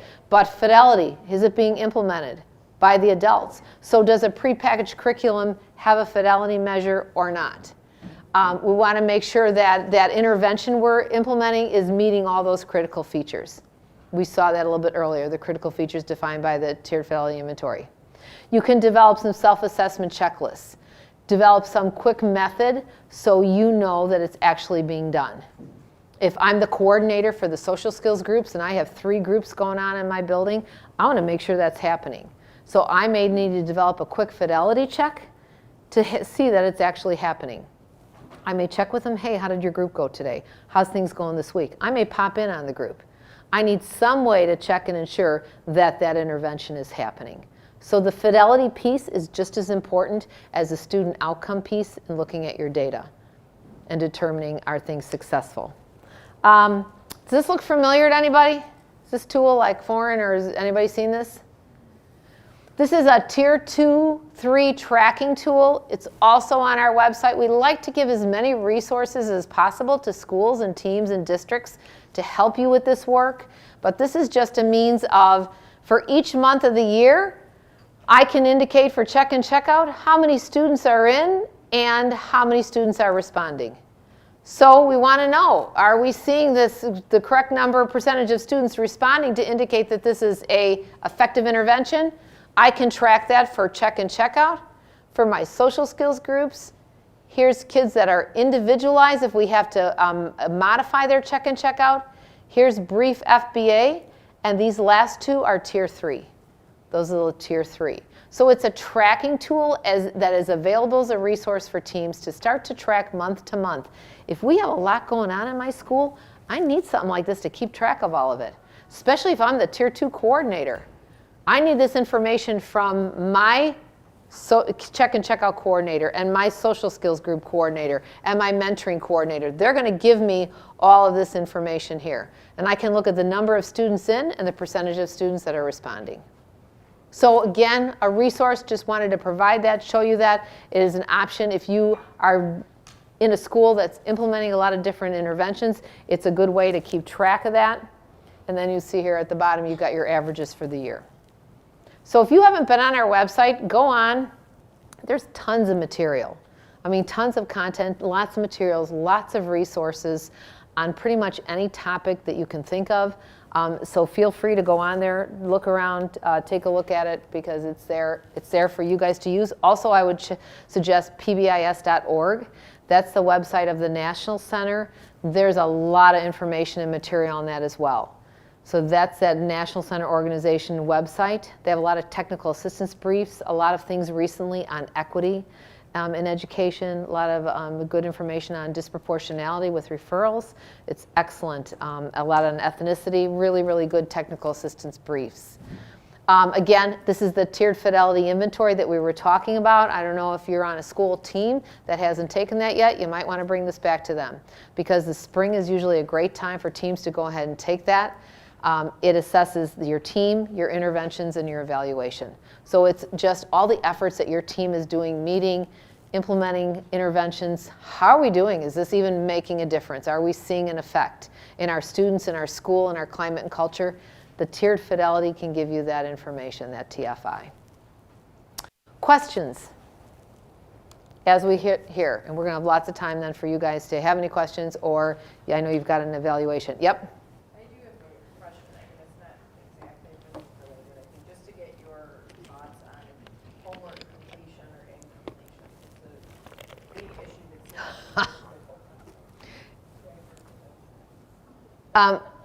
Homework? Yes. Yeah, it is a big issue. And it just seems to be growing. I know. I know. I know. And so that's like a soapbox I would love to get on. Another one is all about clip charts or color charts. Oh, I can get on that soapbox too. Now we need to ditch those. I think homework has no place in PBIS. That should not be on any kind of, you're getting a detention, you're getting an office referral. It has nothing to do with the behavioral supports we're providing for our students. So when I see that they're getting a detention because they didn't do homework, it makes me cringe. That's just a whole separate issue. And then I think if you're having a lot of problems with students and homework, you need to reflect on, number one, why are we even given homework? Do we even need to? How much are we giving? Is it really enhancing their skill development?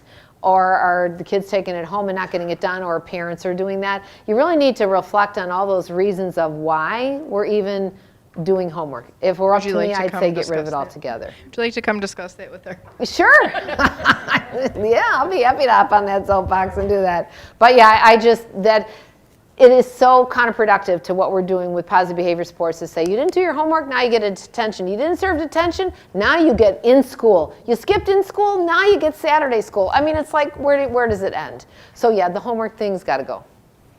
So That's just to, I have this, we were just talking about it at our last in-service visible learning, and it has information about the influences on student achievement, and homework is on here somewhere. I just can't find it right now, but that the effect size is very low for impacting students. So if you look at visible learning and the work by John Hattie, Yep. Hattie, Yep. we were just talking about that at our in-service. Okay, and it's very low. Yeah, so not really moving the needle too much, and then you need to reflect on why are we even going there and doing that, and how much are we giving, and what are we trying to get out of it, exactly. So, good question, good points of discussion. Should we get on the color charts, the clip charts? Really? You need to ditch those two. It's public shaming. Okay. So I had a quick question about like when you do an error correction with a student.